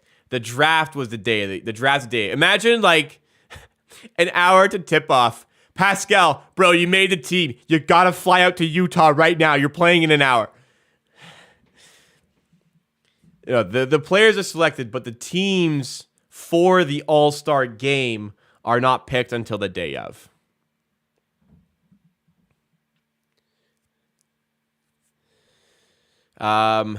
Nurse to play. Well, to be fair, the bench are getting bench guys are getting more minutes here, which is good for minutes. You get way too many Roblox ads. I don't think I've ever received a Roblox. Oh, there's that one where it's I don't even know. There's is it Roblox in it? I guess there's one of those on Sportsnet. If it's Google ads, I personally don't receive any Roblox ones. If are the All-Stars picked tomorrow? If anybody knows, I'd love to know, because that drastically changes my plans for tomorrow. Because if that's the case, then the video is going to be Siakam All-Star. It's going to be Siakam not an All-Star. Bro, if he's not an All-Star, we got a fucking problem. We got a problem. We actually have a big problem. If Siakam doesn't make an All-Star team, for real. But I would be very, very shocked if he did not make it. I fully expect him to get there. Oh, that Tim Hortons one. Right, right. Commercials just are a blur these days. Unless it's like Scotty Barnes. They're just... I don't even like actually digest anything I'm seeing from the commercials. It's just a bunch of moving pictures. So that Roblox one, I can picture it. I can't tell you, well, now that I know, but I couldn't tell you what brand it was promoting. I guess that makes it not a good commercial.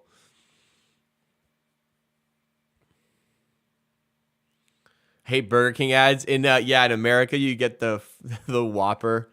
The Whopper commercial that has been kind of a meme on TikTok recently. I think the reason it's such a meme now, a coveted meme piece, is because as DeMar Hamlin, thank goodness he's getting better. As DeMar Hamlin was laying on the ground at an NFL game, clutching on to his life, the NFL cut to a commercial, and there's that stupid fucking Whopper Burger King commercial.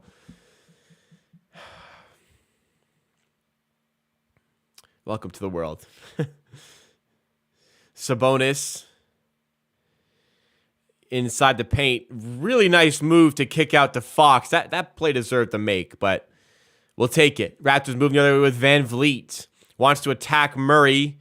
High off the glass. Wow, that's an impressive play by Fred.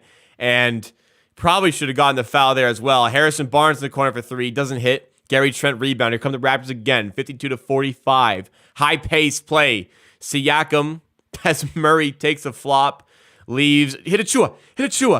Achua driving inside. Nice feed to Trent, who cuts but doesn't finish. OG rebound. Now Trent going up and scoring. Wow, what a play there. Achua, I thought should have shot the three, but gets inside. Nice feed to Trent, who should have finished initially, but finishes the second chance. So bonus for three. Bang. Big shot there to get this lead back to manageable distance at 6 points here. Yeah, that left side, Fred's had, I think, 4 jumpers fall from there. If it's working, it's working, I suppose. That one was more of a foul bait, but didn't get the foul and still made it. Achua, precious moment. Gary Trent bails him out with the jumper, though, just beyond the elbow there. That was a very precious moment. I've seen 2 hot dog cheeseburger, 2 patty thing. Well, I don't know what you're talking about there, man. Offensively, Fred is at his near, like, pretty much his best right now. Like, you could say he's at his best. Defensively, the point of attack stuff is still concerning. Achua showers in butter. OG, nice feed to Fred for 3. That would have been nice. The 3 ball not falling today. Everything else is, though. Siakam for 3, and that's also off the mark. Harrison Barnes rebound. Raptors lead by 8 here. 52 seconds to go in the half. Murray to Sabonis. Backing down at Chua, kicking out to Herter. Now Barnes. Harrison Barnes. Fred called for the foul here.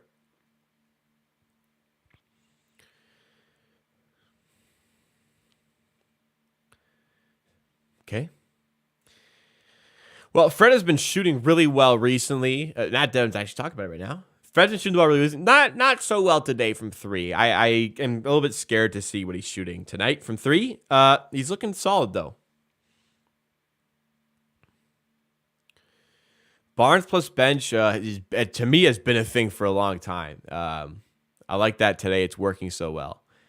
The bench relies heavily on the actual bench guys showing up. So when Boucher's playing like the way he's playing, it changes the complexion of our team. You desperately Fred 15 plus. What is he at? He's at 8 at least. Has he had free throws? He may have 9 or 10. He had at least 8. Siakam, nice feed to Achua, and he finishes. Great pass there by Siakam. A lot of Siakam's playmaking is drawing the double and finding the open guy, and that's okay. If that's the way you play make, then you go, big man. Book it. He's halfway there. Sabonis to Herter. Feeds it inside to Barnes. Now Sabonis. Good ball movement, but Sabonis can't make it from mid-range. Fred gonna chuck one up at the buzzer, and this one does not go. That will wrap up the half. Okay. The Raptors, 58-50. They've strolled into Sacramento here, a tough Sacramento Kings team. And they've found a way to keep this high-octane offense at bay. It's 2023, holding a team to 50 at the half, especially the way the Raptors have been playing lately, is a very positive thing to see. And going further along, the scoring has been there. The three-point shooting has been there. Everything has been going for the Raptors. It's late in the day. I slept on a plane last night, so I'm tired, but the Raptors are keeping me up here, and they're keeping me engaged, and I think they're keeping everybody engaged right now. The ball is moving really well on offense, no matter who's on the floor, whether it's a Fred Siakam lineup, whether it's the bench lineup, Boucher's playing a great game. Everything seems to be clicking at the moment for the Toronto Raptors. That being said, we're only halfway through the game, and we've seen the Raptors struggle to maintain advantages. One in particular that infuriates me to think about is the home game against the Kings. So we shall see. Siakam just passed Amir Johnson all-time rebounding for the Raptors. Wow, 5th all-time. Siakam, like I said, if he's here for a long time, he could go down as he could surpass Kyle Lowry's greatest Raptor of all time. Can't keep that out of the equation. He's not there yet, though. Raptors say they are not shopping OG. Raptors IG posted a photo of OG with a huge smile. It's all like we don't know what's going on. The best thing to do when you want to trade a guy is say you're not trading him, because if you say you're trading him, then his value drops because you're trying to trade him, so we're not going to give you that much. Whereas you say we don't want to trade him, if you seriously want us to trade him, you have to wow us with your offer type thing. All right, let's go to. I doubt he's pushing for a trade, but I don't think there is. I believe there is dissatisfaction with his role still. I'll say that. All right. Fred VanVleet. Conveniently just pick out the 0 for 6 from 3, which isn't good, but he's 4 for 11 from the field, which isn't, it's not good. It's not horrible, though. Fred VanVleet, by the way, was a finalist for Eastern Conference Player of the Week. Has been absolutely outstanding on offense in the last 4 games, recognized by the NBA for it as well. He's been shooting the 3 ball exceptionally well lately. Not today, though. Not today. 0 for 6 from 3, as we mentioned, but he's pretty much doing everything else the Raptors would want him to do. Have they changed their scoreboard here? Why is it not showing the steals and blocks on my screen? Okay, one sec. Let's refresh this and see if it corrects itself. There we go. Okay. Fred VanVleet pretty much doing everything else. He's got those 4 middies that dropped. Not sustainable, but at least those have fall. 8 points, 3 rebounds, 3 assists, 2 steals. If the 3 ball starts to fall, this is going to be another outstanding Fred VanVleet performance. He's moving the ball really well. Like I've been saying, it's all confirmation bias. People want there to be something wrong. So when nothing else is wrong, you just fix it on the one thing that's not going right, even though he's passing the ball really well. He has not turned the ball over yet. He has 2 steals.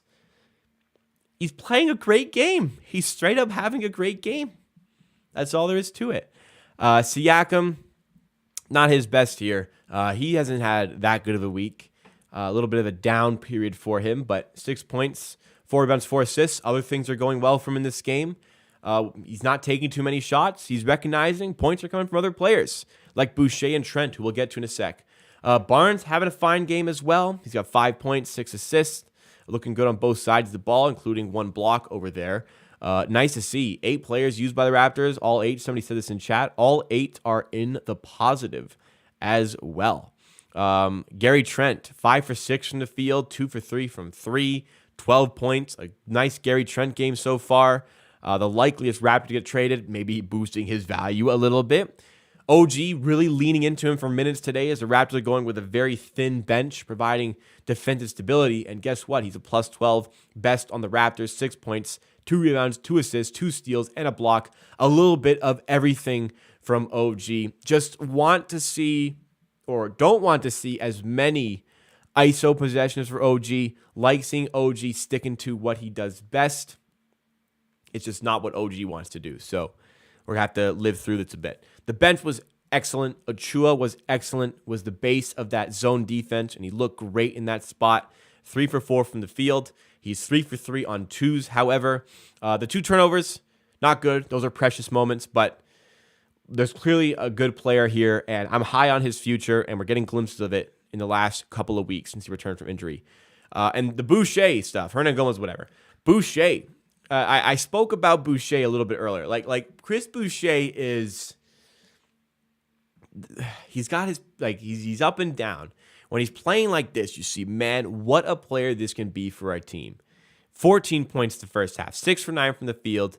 He's got 5 rebounds, 2 offensive, 2 blocks. Like, he's hitting his threes as well.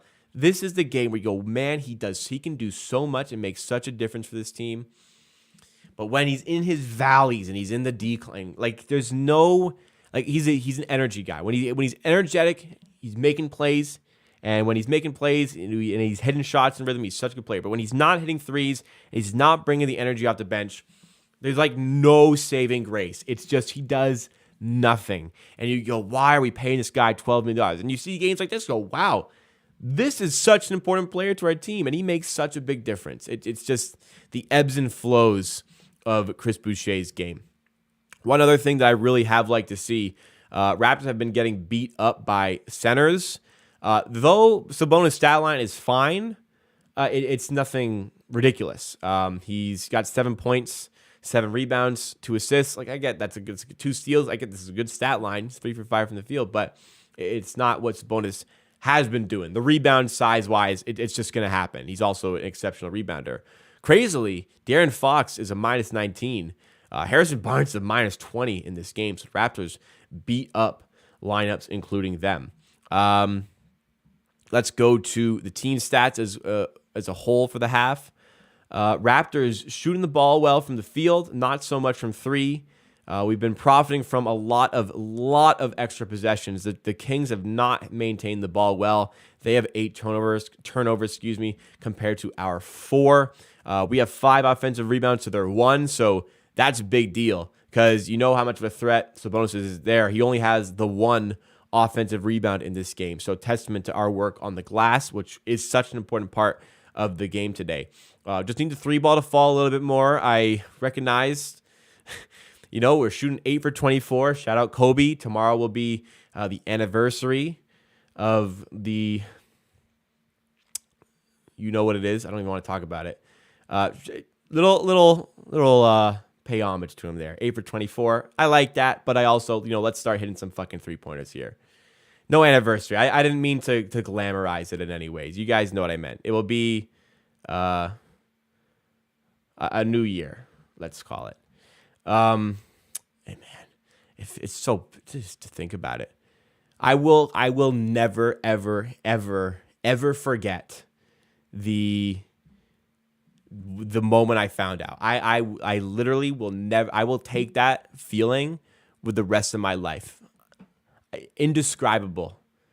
It honestly was like losing a family member. I will never forget how I felt that day. Crazy.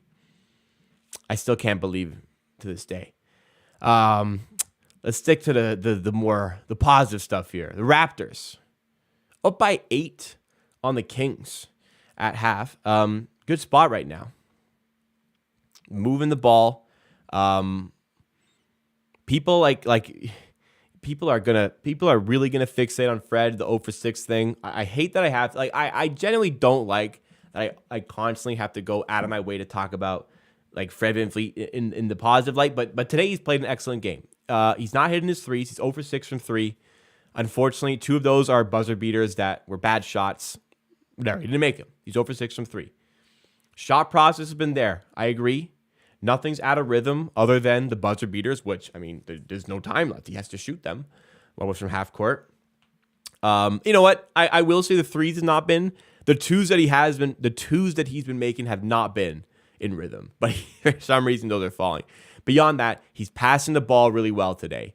The offense is moving extremely well. The flow of the offense is completely there today, whether he's on the floor, whether he's not on the floor. And I will remind you, the last 4 games, Fred VanVleet has been exceptional. So we're getting a lot of good stuff from Fred, and he's got the 2 steals to go along with it.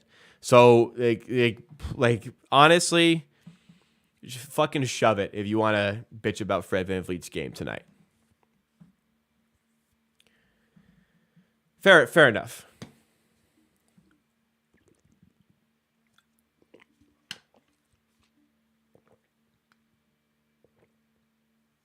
That's true. He's hunting matchups. I still am not. I don't care like who it is. Sorry. Unless you're like Kevin Durant or whatever. Siakam has a license to me mid range. Fred doesn't quite have that. But look, they're falling. Whatever. If you're gonna shoot isolation, you may as well hunt a matchup for a guy who's not a great defender. So Keegan Murray that one time there. Maybe it's De'Aaron Fox. There's no reason for the Nets to want Fred. I mean, they've got a pretty good point guard. Why do I let Barnes run the point instead of Fred? I think in certain occasions, yeah, but it's not like Fred has not been running the offense well lately. He's been running it very well lately. So,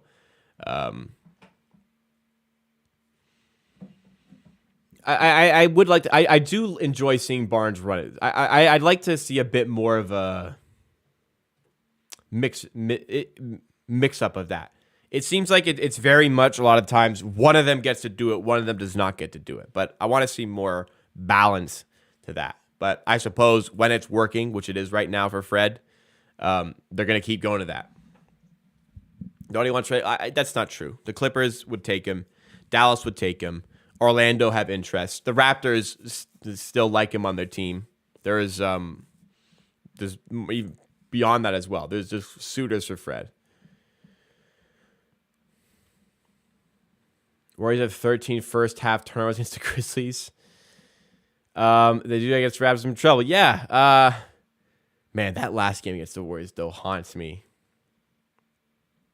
Lakers would really like a guy like Fred right now, for sure, bro. If we can swindle a Lakers first and get some like young assets for Fred, that'd be strong.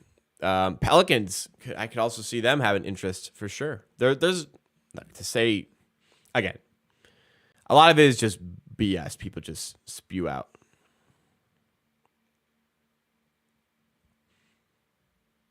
Like, I'm sure there's hyperfixation on his 3-point shooting, like as if he's not doing everything else really well. But it is what it is. It's the reality of it right now.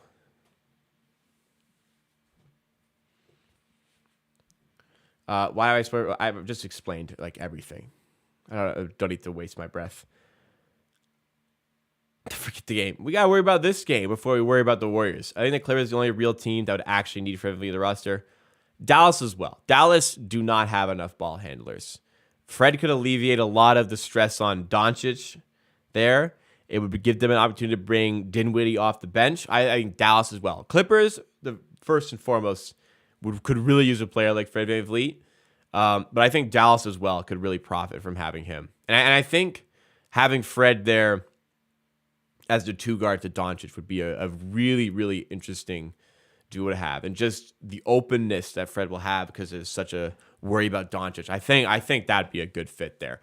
But there's not a single trade that is interesting from Dallas to Toronto. Yeah, the Orlando thing is still strange to me. I just don't understand why Orlando would have interest. It's becoming apparent that there is interest. There's a possibility of like maybe you get Suggs in a deal. It's possible, but I still find that far-fetched. Dinwiddie, yeah, obviously that'd be good for the Raptors, but Dallas need ball handlers, so that's why they need Fred. They wouldn't give up a ball handler to get a ball handler because then they're still in the exact same spot. So that's what I'm saying. With Dallas have nothing interesting because Dinwiddie's interesting, but they can't trade Dinwiddie because they need ball handlers. It's like when it comes to Trent, the Raptors need a shooter, but they're going to trade one of their best type of thing. Not quite as severe, but like Dallas need ball handlers. Imagine no one gets like somebody's getting moved. Somebody is going somewhere.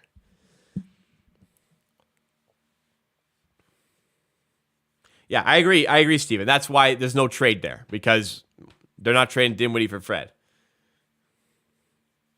One of their executives used to be VP of B-ball, so when they got Fred on their roster, so that's connection. It's still weird to me. It still doesn't make sense.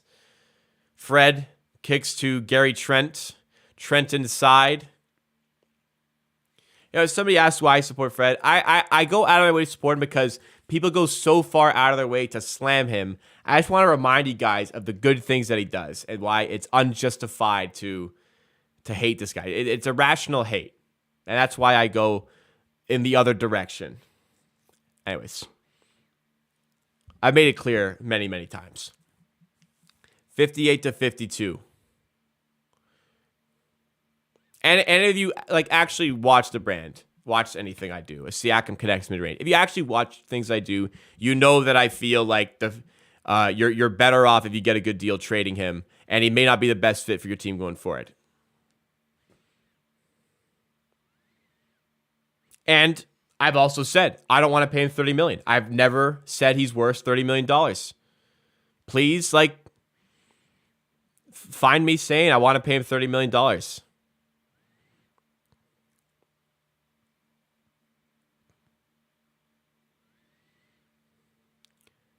That's all. It's like with Siakam in the Tampa season. People are like, why do you like Siakam? So this guy's trash. You can't do nothing. They're never gonna win with him. I go out of my way because I believe in their abilities, and I believe that it's irrational hate. And for Siakam, it very obviously and very clearly now it was. I think guys, some of these guys are worth defending. All right, 6-2 run, Sacramento. It's 60-56 now. Start of the second.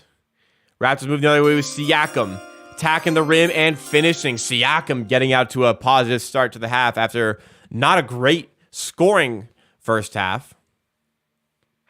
Technical foul called here. Charged against Sacramento. I remember the last game against Sacramento. Their coach got ejected because he stormed the court. Fred is better than Dennis Schroeder. Let's come on. If we're gonna roast a guy, can we not lie just to like pretend to make a point? I'd love to do a deal with the Magic. I just don't see why they'd want him. Pesto pizza, my favorite. I agree. Gary Trent is less repays than Fred. I completely agree. Oh my God, Toronto, so much snow today in the GTA. Thank God I got in for my flight this morning before the snow started. I've been, well, not that it would be bad, but it would have been bad financially. I've been stuck in fucking Vegas. Siakam to Trent. Trent inside. Kick out to Siakam. Fred's still going to get paid. Fred for three. This one drops. First three of the game for Fred. Fred is going to get mid-20s. No problem. In the offseason. Dennis Schroeder got a vet minimum. Or, sorry, he got the mid-level exception. No, Fred's going to get mid-20s. Whether it's the Raptors or not, he's getting at least mid-20s. I'm letting you guys know. Trent for three. Doesn't go. Maybe he'll get less than 20.5, but he's getting mid-20s. He isn't losing that much, if any. Sabonis going forward. An offensive foul called against Sabonis. Also, like, that offer apparently is still on the table for him to sign. Vegas was amazing. I had a great time in Vegas. Thank you for asking. I plan on going back someday. Amazing. I recommend to people 21 or up.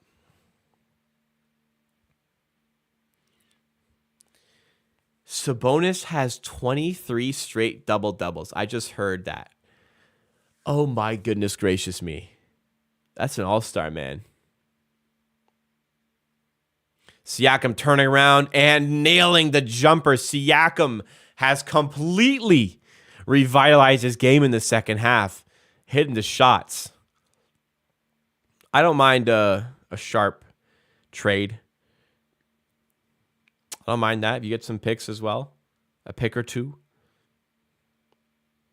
I still struggle to see the Orlando incentive, but like clearly a lot of people do see it. Siakam again going to the rim and finishing there.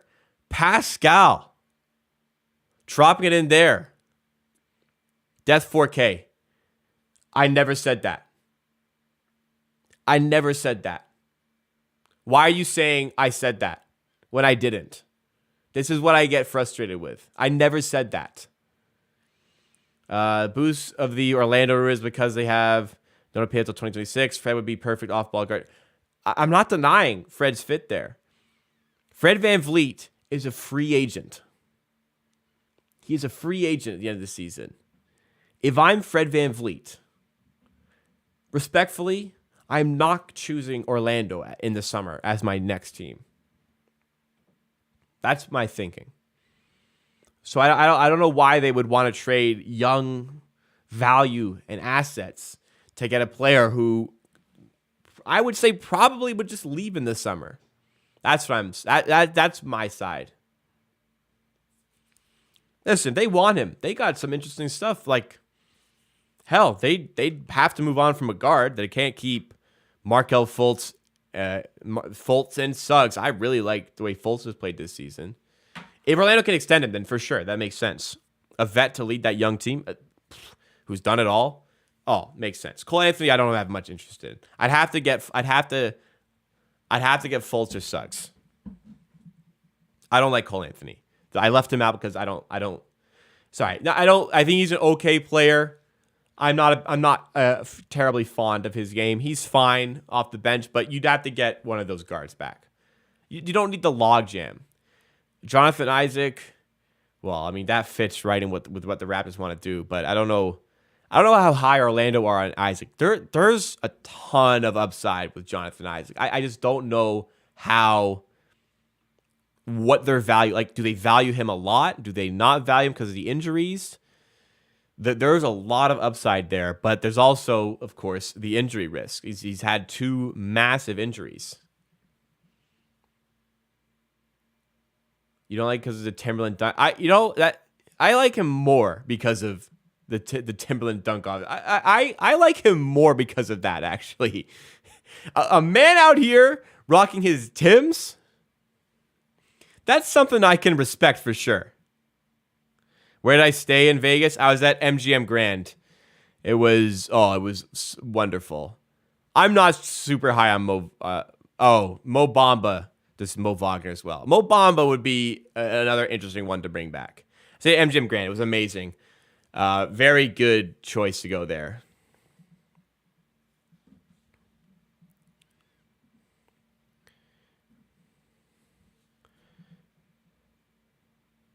Listen, I have a pair of Timbs. You give a man as much time as he needs to put his Timberlands on. It ain't easy. Fred, we're out of the timeout now. Fred to Siakam. Siakam has been electric to start the half, but can't hit the 3 there. I definitely lost money. Not 500. I didn't gamble much. Gambling, I probably lost about 150 American. So, I mean, not nothing, but it's I can live with that. Slots are a waste. I regret playing slots. Blackjack, I had my hand in the jar a little bit too long. I was doing well, and then it vanishes so quickly. You want a bad run, and it's over.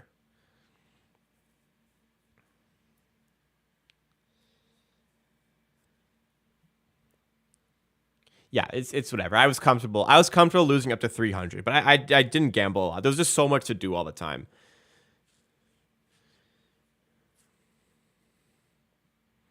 Enjoy watching Fred get his second time. I don't know about that, but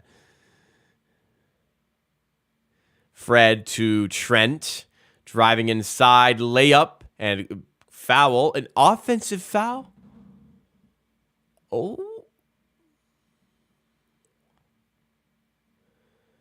Phoenix, I agree, but they don't. Those things don't just happen. They called an offensive foul there. I do not think that was an offensive foul. Ideal world, Siakam's your number 2, and you have like a number 1 scoring ball handler. But those don't just happen. You also just can't trade for one. Like you just can't.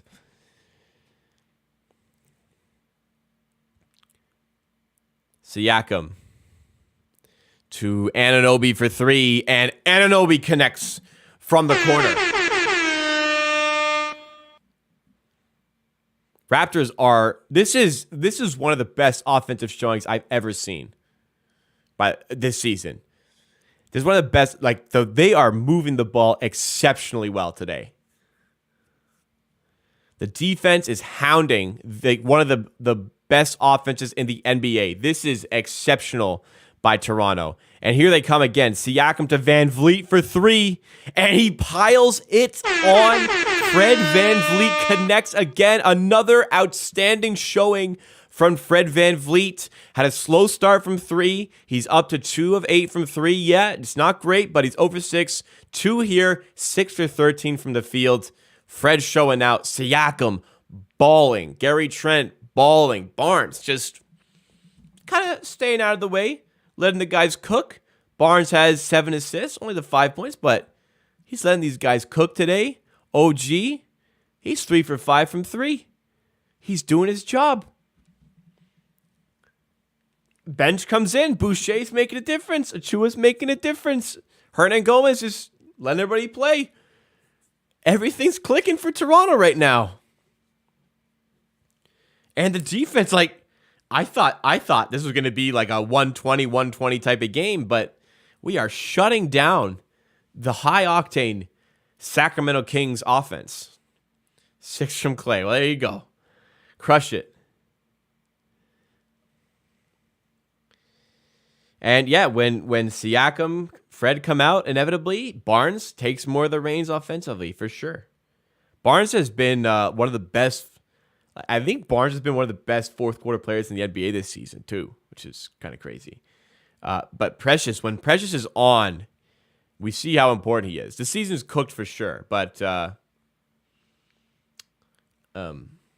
I just wanted the Raptors to lose, I wouldn't watch the game. So here we are. I want them to play well. If they lose, so be it. If they win, so be it. Our losses probably better? Sure, like competitive losses, but I'm watching my favorite team play well. I'm watching the players I love watching play well. Is that a crime in enjoying that? I don't think so. He's statistically the third best fourth quarter player from like what metric? From a scoring standpoint, like a point, like efficiency standpoint, that would make sense. Like recently as well, he's just been crazy in fourth quarters. Victor Too Skinny. There's not a single NBA team that does not take Victor Wembanyama first overall. Every team takes him first. Malachi did lose a chance. And what's going to happen with Flynn? Inevitably, he's going to be on a new team one day. He'll have a couple of good games. He'll hit some threes. Malachi Flynn will end up on like the Detroit Pistons or something. He'll get tons of minutes, free reign to do whatever he wants, hit some shots, and fans will be like, Nick Nurse never gave him a chance. Even though he very clearly did, and Malachi Flynn did not seize it. Just wait. Raptors up by 18. You know what? We lost from this position. Last time we played the Kings. This game ain't over. They can show out and hit some threes, but steals like that will help. Another steal by Fred. That's 3 from Van Vliet. Siakam stepping back for 2 and connecting again. Siakam has taken over this basketball game. Murray. Kings looking to do something to get going here. Herter falls down, and Fred, he almost got his 4th steal, but he tips it out of bounds, gets the deflection there. Smells it frustrated. I'd be frustrated too. Shit, man. I'm down by 20 points at home. Where's your beam at? Another new subscriber here. Rachel Hyatt subscribed. Welcome to the Amateur Hour. Appreciate that. And one I missed from earlier, Ortex subscribed. Sorry I didn't shout you out earlier, but appreciate both of you. Welcome to the Amateur Hour Army. Subscribe yourself to watch parties, videos, all about the Raptors. Again, shout out to Rachel and Ortex for that. The beam is in my hands. Man, there's careful. People may not be of age to hear that in chat.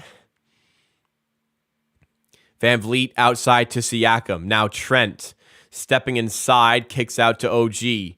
OG stepping inside, pulls up in mid-range, and finds the bucket. 82-62. It ain't over. I ain't saying it's over. But we're enjoying this. Every roster in the East is better constructed fit-wise. Agree.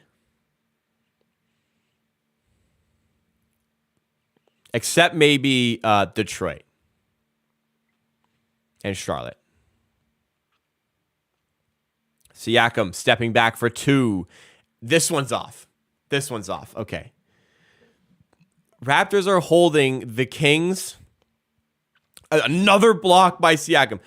The Raptors have held the Kings to just 12 points so far in the second half. 12 points. OG for three. This one doesn't go. Barnes cannot quite get that rebound down.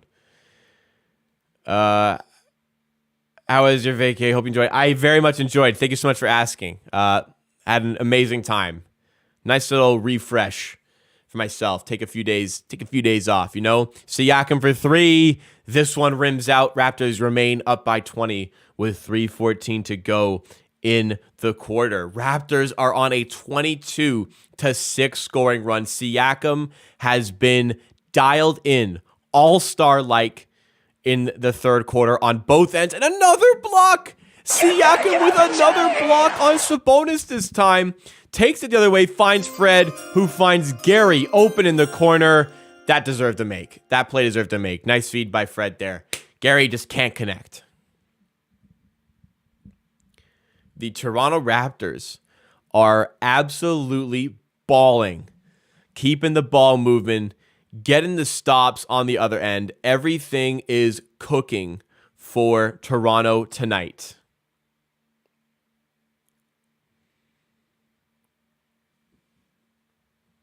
Fuck your beam, bro. 20-point game in Sacktown. Kings turning to their bench, looking for something. Davion Mitchell inside, gives it to Metu. Back to Mitchell. Steps in. Met by Achua. Kicks it out. Raptors closing out. Look at this defense. Oh, and it just falls away at the end, and Lyles flies in for a slam dunk. My Instagram handle is the same as my Twitter handle right here. This is my Instagram. This is also the Instagram handle for the show, for the Amateur Hour, where I just post reels. If you want to follow, but for me specifically, follow here. I don't post on Instagram very much, but sometimes I do. Harrison Barnes inside, kicks out to Mitchell.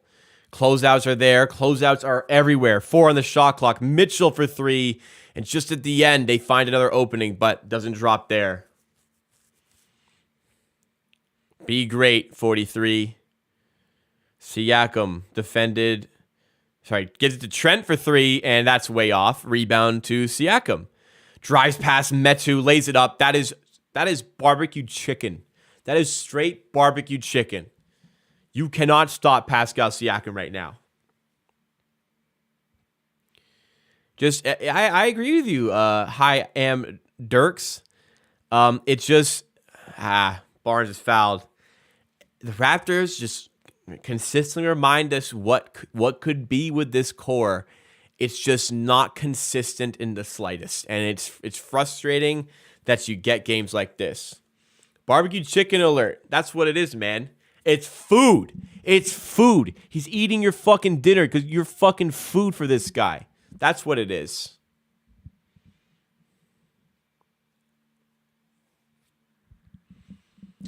Yeah, I used to play soccer with him, actually. A while ago now.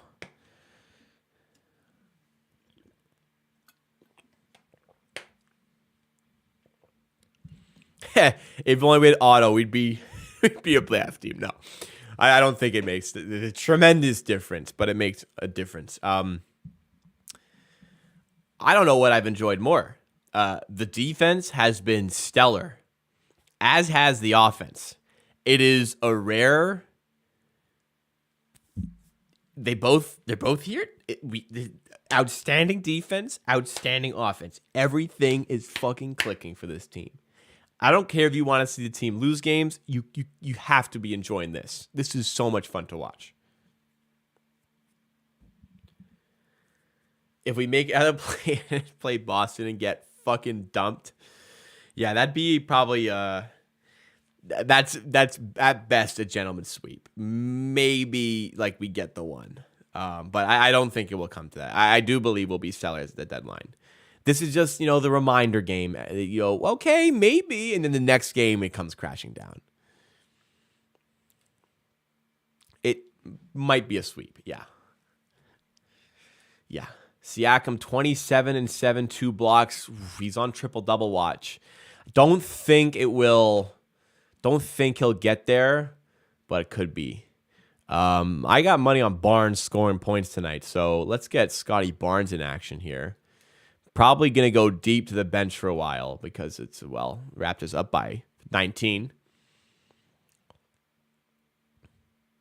Scotty is going nowhere. I'd be beyond shocked if Press got traded. Scotty's going nowhere. He is an untouchable piece to us. Siakam for 3 from the corner, no good, gets his own miss. Scotty's one of the practical untouchable pieces because the Raptors are just not going to trade him. Kings do manage to get a stop there. Mitchell fighting the other way, scoring at the rim. 84-67. Game ain't done. We'll remind you guys. We're having fun. Game ain't done. Sacramento can make this up. But, hey, we do our job. This should be a win for the Raptors. An offensive foul there. Fred missed a shot, but the Kings will get the ball back. Foul called on Achua there. It scares me. Rebuilds are not as foolproof as people make it out to be. It is so hard when you are a team like the Raptors who respectfully, Boucher blocks a 3 there. Last possession here. Let's watch this, and then I'll say what I wanted to say there. Siakam with Metu defending. Take this guy on, man. Take this guy on. Wants a screen, switches on to Mitchell, double comes, gets to Fred, who finds Juancho. Nice possession. Juancho in the corner, way off. I think that's just one you need better from Juancho. Monk going forward, missing the layup. Raptors lead by 17 going into the fourth quarter. What I wanted to say, when you're a team that doesn't attract free agents to bail you out, it is so hard to get yourself back into that competitive level. There are teams that just don't come out of it. The Timberwolves, the Kings, there's probably others that it just doesn't just happen. The Bulls, they thought they had it's so hard to maintain a consistent level that I would like to retool. Definitely. All right. Kings, California too, exactly. All right, I gotta piss. I will be right back. Don't go anywhere. We got a fourth quarter coming up. Let's hope to see some more excellent basketball. And while I'm gone, if you're enjoying the content, please consider dropping a like. If you're liking it, then drop a like. Support the brand. Help us get some more recommended pages. If you want to see more content just like this, please subscribe to Amateur Hour Sports. Be right back, guys. Don't go anywhere.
Just checking myself out in the mirror there. This might be the best Raptors jersey I own. This might be my favorite.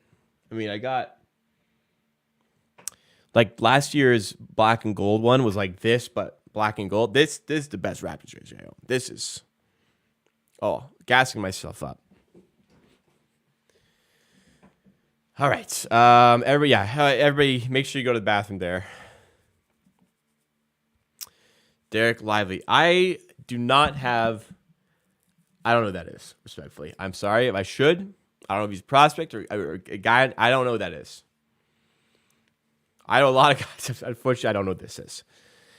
All right. Out of the break there, and Lyles tried to kill somebody. Misses the dunk, but he is fouled, and he is going to head to the line. I've also heard somebody mention chat that Juan Gomez in practice does not miss, but in game, it's just not enough. And he is what we got rid of Yuta Watanabe and got Juancho. Obviously, you're seeing the way Yuta's playing for the Nets kind of stings, whatever. But this is like what Yuta was doing. He was getting these opportunities. He wasn't hitting shots, fell out of rotation. Now that he's hitting shots, we're going, oh my God, how did we give that guy away? How could we possibly let him go? He's not hitting shots. Juancho could leave and start hitting shots somewhere else, but it doesn't take away that he wasn't doing it for us. We'll do some box scores next commercial break. Achua inside again, scoring. Precious Achua has been so good for the Raptors in the recent stretch and has been great tonight. 3-ball for the Kings, though, and they're just staying in this game. 14-point game now. It was at 20. Kings are still here. Scotty Barnes, let's take over this game, Scotty. Let's remind them who we are, man. OG, turning around jumper, that's all that's respectfully all he's got. He runs. Here, Achua for 3. Bang. Big shot, Achua. OG just runs. He turns his back to you because he doesn't have the handle, and then he spins off and fades away. It's just not an efficient shot, but he keeps going to it, man. Miami got fleeced straight up. I always say it. 26% threes for Juancho, he's getting shots. He's just not hitting them. Thank you so much to Red Martian for subscribing. Welcome to the Amateur Army. And thank you to, I missed another one earlier. I don't know how I keep missing these.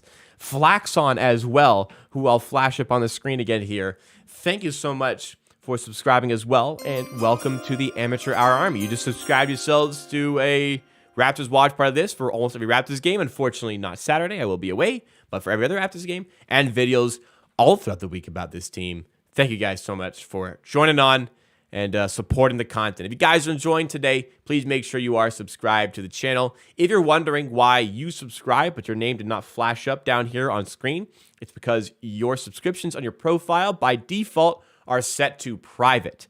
Your subscriptions have to be public for YouTube to recognize you subscribed and send that over to my feed to pop up on the screen. So if you're ever wondering why yours didn't pop up, that is the reason why.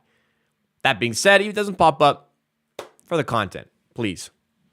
Also, consider dropping a like. Let's try to reach, what are we at right now? Can we get to 100? We're at 61. It's a tall task. We're at 70. We can get 100 likes. If you guys are enjoying the content, we got 134 people in chat.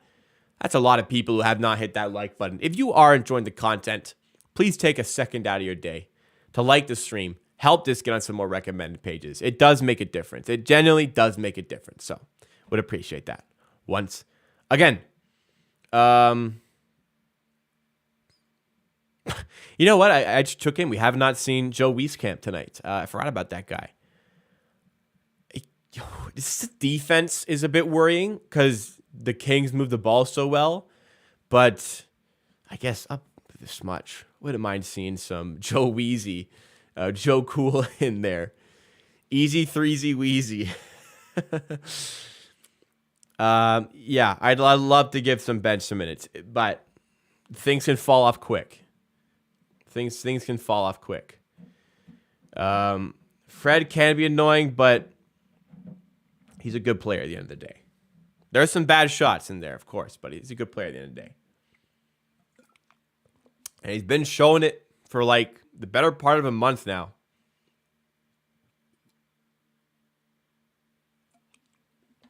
Mistake for Heat. Everyone else not trading Lowry earlier. Yeah, that season where he gets to the end of the year and then trades to the Heat. The Sixers could have used him. The Lakers really could have used him. The Heat could have used him as well. But Lowry, he started to play a bit better. He started to play a little bit better. But he's age is catching up. He's got the IQ still, but the age is coming. And injuries are happening. But we respect Kyle Lowry for sure. Oh, box score. I completely forgot. I am so sorry. We were just talking. Sorry, Jack. I know I said I'd do that. My bad. Loud goat washed slightly. All right, next time we'll have to do box score. At the end of the game, of course we will, but Achua has a lane. Get out of here. Achua, another easy bucket for Precious. Achua's looking good, man.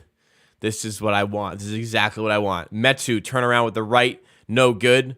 Achua defending there. Boucher rebound. Raptors back up by 19. Kings got it down to 14, but Raptors have just been outstanding in the second half. Achua to Barnes. Shot clock coming down. Finds Juancho. Has to get it to Barnes for 2. Sky Barnes can't hit the tough shot there. It's 15 plus. It's over 14.5. Inside for Lyles, who kicks it out to Monk, who can't hit the 3. 15 plus is 15 or more, so over 14.5. OG going forward and losing the handle on a drive again. I hate to pick on him, but it is like it's slightly frustrating that we keep allowing this.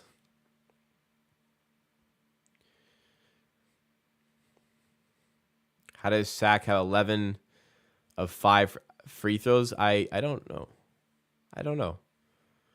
Oh, 11. Sorry, 12 of 5 for free throws. Raptors only have 5 free throws. That is weird.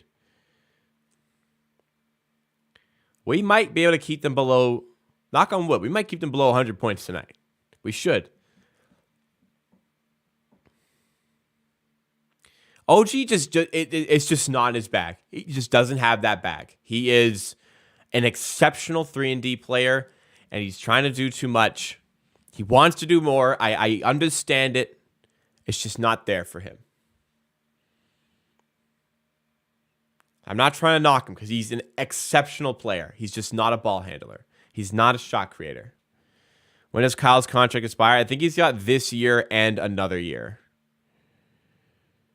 Achua working on Sabonis. Gets to Barnes. Back to Achua. Stepping in with the right. Can't get it to go. Lyles rebound. Sacramento moving quickly here. Monk to Murray. Electric offensive set. Wow. They just blew by everybody in transition and make it a 14-point game. The game ain't done. The game ain't done. Who else is the seller? No, Miami are good. They're, what are they, 27 and 21? They're good. Miami are going to be buyers. Chicago should be a seller. We'll see what that materializes. Gary Trent, turnaround, big bucket. Big bucket. Miami are under the radar like a good team. They're not far off the top 4 in the East. They just somehow always win. They're just winners out there, man. It's crazy. Pat Riley and Coach Spo, they just win basketball games. I don't know how they do it. Trent to Barnes. Has a lane. Nice feed to Boucher. Scotty Barnes is diming. Diming tonight. Diming, man. Appreciate that. Appreciate that. Glad you're enjoying the content. So, I'm trying to be quiet. Usually I'm a lot louder usually, but it's almost midnight and people are sleeping. Okay. Box score time. I don't think the Miami would want to trade Hero. Okay. Siakam, slow start, started 2 for 8 from the field. Since then, 9 for 22, 20 points. We got to refresh this so we can get all of the stats involved. But 20 points, 10 rebounds, 7 assists. He probably won't get the triple-double here, but he might come close. The threes, so they're in rhythm. Don't like him taking 8 threes. But look, when you're shooting like that, I can forgive. 2 blocks and a steal to go along with it. Outstanding. OG's 4 for 9. He's 3 for 6 from 3. He is 1 for 3 from 2. Like, we keep on seeing how good he is, but he's just doing a bit too much. Barnes is, taking a back seat here and allowing others to thrive. He's got 5 points, 8 assists to only 1 turnover. All-Stars only on 1 turnover each. Like, that's not that bad. Van Vliet, he's not shooting the 3-ball well, but other than that, he's been great. 15 points, 4 steals, 4 assists, 4 rebounds, a block. 4 steals. Jesus Christ, man. Only the 1 turnover as well. The 3-ball's not falling. The last 4 games it has been. He can have an off night, but he's still performing well, helping this team win the game. Look at everybody in the positive. All-Stars double digits. What a sight to see. Trent, 6 for 12. Slow second half, but was close in the first half, is making good for the Raptors' advantage right now. What I don't want to see, which I might see, is that, oh my God, Van Vliet's taken 14 shots. He missed 7 threes, and Barnes has only taken 6 shots. Like, both are affecting the games extremely well here. Barnes doesn't need to take all these shots to be effective tonight. Like, we just saw that play where he has Boucher down low. Barnes could have shot, finds the pass, easy score. It's just been that sort of game. They're both playing in rhythm. Nothing Fred has done has been out of rhythm, really. And nothing Barnes has done has been out of rhythm. They're both playing their game, both doing a good job. Shout out the bench as well. Boucher and Achua have been excellent for the Raptors. Boucher, one of his better games of the season here. 7 for 10 with 16 points. Achua, 6 for 8 with 13 points. Lovely to see. Okay, let's get this done now. OG's a role player, and there's nothing wrong with that. He's an exceptional role player.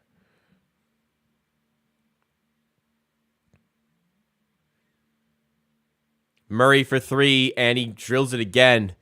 Keegan Murray is, he's playing well tonight. What's going on, Maura? Welcome to the stream. If you guys are enjoying the content, want to remind you to smash that like button. It does go a long way to supporting the channel, supporting the brand. Let's get to 100 likes. Fuck it. Let's just do it, right? Boucher down low. He is stuffed. And Kings get it back. I gotta give credit to the Kings fans here. They are loud. And they're down 15. Could be 13. It is 13 here. You want to play the bench. Yeah, there it is.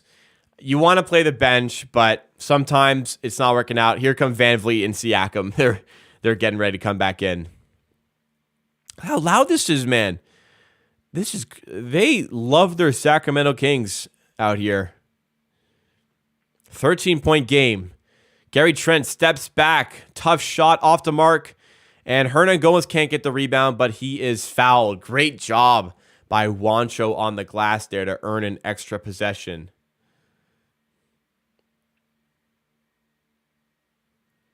And we could get Dyson and Isaac playing with Scotty. There's a lot of Isaac. I don't know. Are we talking about Dyson Daniels? If so, yes.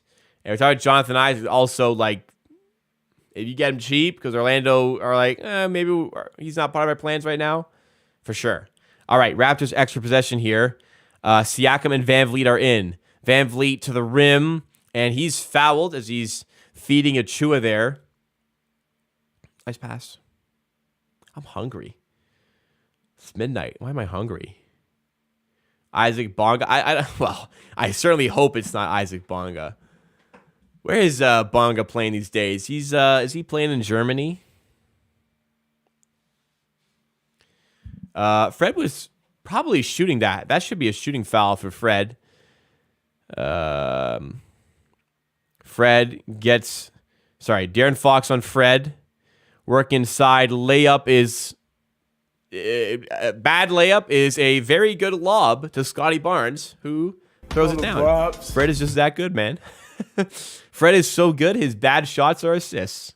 He plays for Bayern. Oh, good for him, man. He's playing ball. Yeah, it was time for him to go back to Europe, I think. Yeah, 5 free throws all game, and scoring like this is pretty crazy. Have you been looking at mock drafts? Not really. It's tough to say just because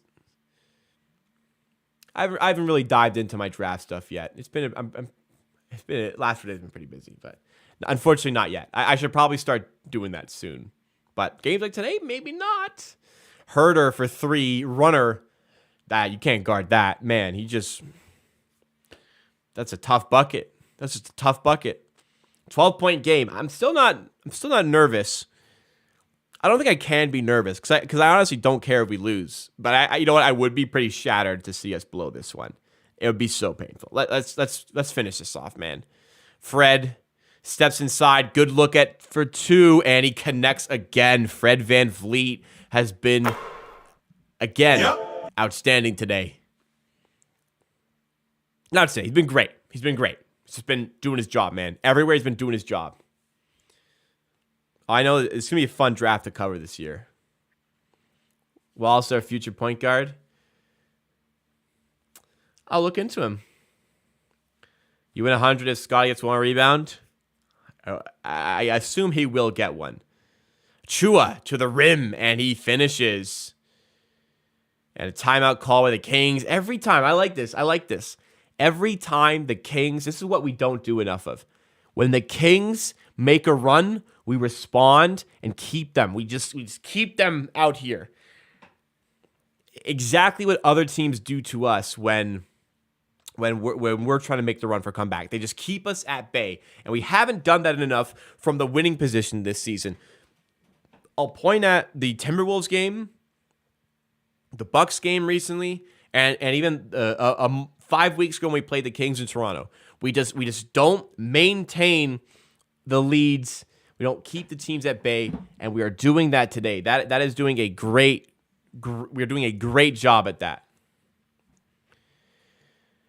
If Fred's open in mid-range, all for that. He's a guy who can hit high 40s there. Fred contested mid-range are red light, like straight up red light. A counter team's running at him 3, like that, stepping in for an open 2. That's different. Later in the shot clock, especially, where it's like 20, like 17 on the shot clock. Let's say, is that the best we can do? Maybe not.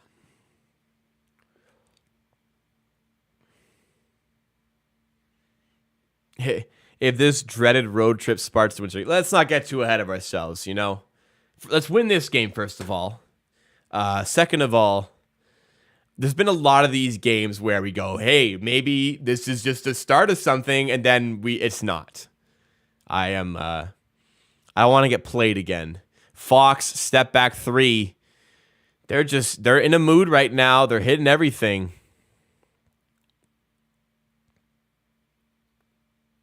They're saying it's a 2, so it's a 14-point game. 101-87. Siakam with Sabonis defending, gets it to VanVleet. VanVleet. Double comes, get that away, Fred. And that's not good. Yeah, that's horrible. Not good there by Fred. And the Kings burn him on the double, and he turns it over. Second turnover of the game. And they make it a 13-point. It was a 15-point game. It's now a 13-point. No. 13. What was it before? No, it's a 13. Gary Trent puts it in. Okay, now we're at 14. It was 12, now it's 14. I am tired. Fox, tough shot, no good. Rebound, kicks out to Harrison Barnes. He can't connect. Rebound by Sabonis, and a foul on the floor there. Brain fart, yeah. Miss anything? Kings are hitting everything. Raptors are just keeping them at bay. Kings average 120 a game and had scored 130 or more in 7 of their last 9 games. And we probably won't keep them under 100, but it's, I guess, possible. Barnes with the steal, and he slows it down. Sensible there. Wanted to take a bit more time. What was the time? He probably could have gone for that. Siakam going forward, missing, getting his own miss, and he got hacked by Fox. Great job there by Pascal. Probably should have hit the first one, but he'll make up the line. Raptors, according to the analysis from chat, this will be the 6th and 7th free throw attempt of the day for Toronto, which is not a lot. Let's hope we can come through here. I don't know if Scotty has gotten the rebound. I am not fixated on that.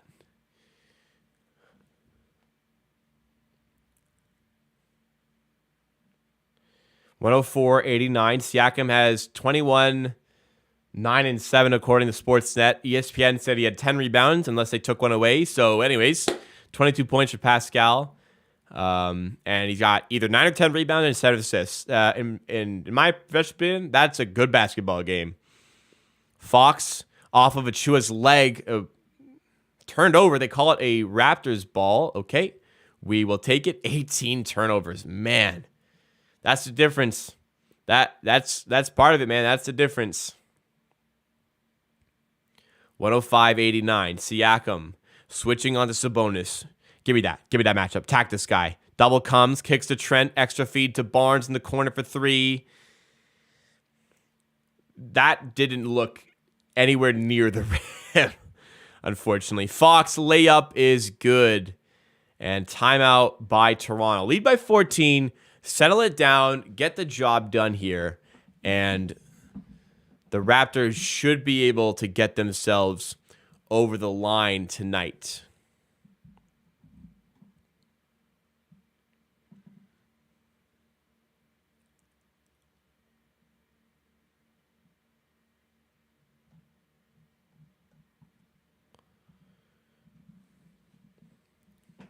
Only reason they're losing is 18 turnovers. Well, they're losing. Let's say this. Let's do a fun little project here. All right. 1 second, guys. So, only reason they are losing is 18 turnovers. Okay, let's take this out and this out. They are losing. It doesn't matter how. They are losing. Because the Raptors have thoroughly outplayed them today. The only reason the Raptors are winning is because they have more points than the other team. It's not quite as dumb as that, but it's like the only reason they're losing is because the Raptors have forced them into many errors, which have led to more success for Toronto.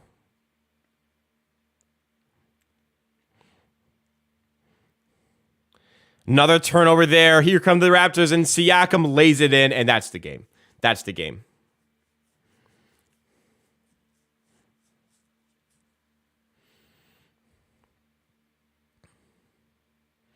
The only reason the Raptors are winning is they force the other team to make more mistakes than normal, which have transitioned into us scoring more points. That's the only reason. If you take away that fundamental aspect of a basketball game that the Raptors have done successfully, they wouldn't be winning.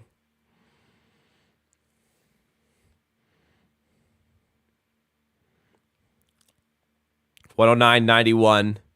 Van Vliet to Achua. What a pass. Achua, step back 3. Doesn't go. Could you imagine? And Achua nearly with a steal there. 2:02 to go.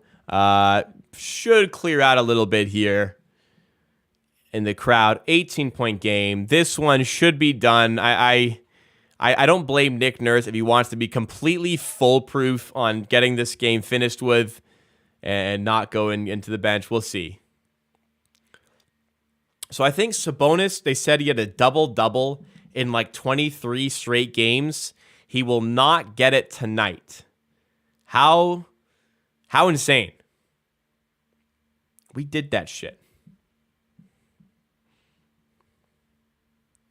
Terrence Davis, DNP. If the Raptors had him, how many more wins, though? The guy that we missed so much, the guy that we fumbled so hard, DNP against us.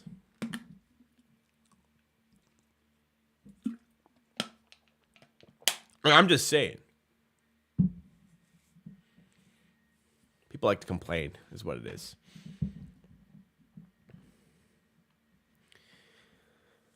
Joe Wieskamp has requested a trade. Joe Wieskamp checking in here. The dude is happy to be in the league right now. This guy was not in the league at the start of the season. Joe Wieskamp getting his warm-up suit off, and he'll be in just a second here. But quick game, by the way. 2-hour game. Normally, yeah, this has been a quick game. Just not refs letting him play. Not a ton of free throws, especially for us.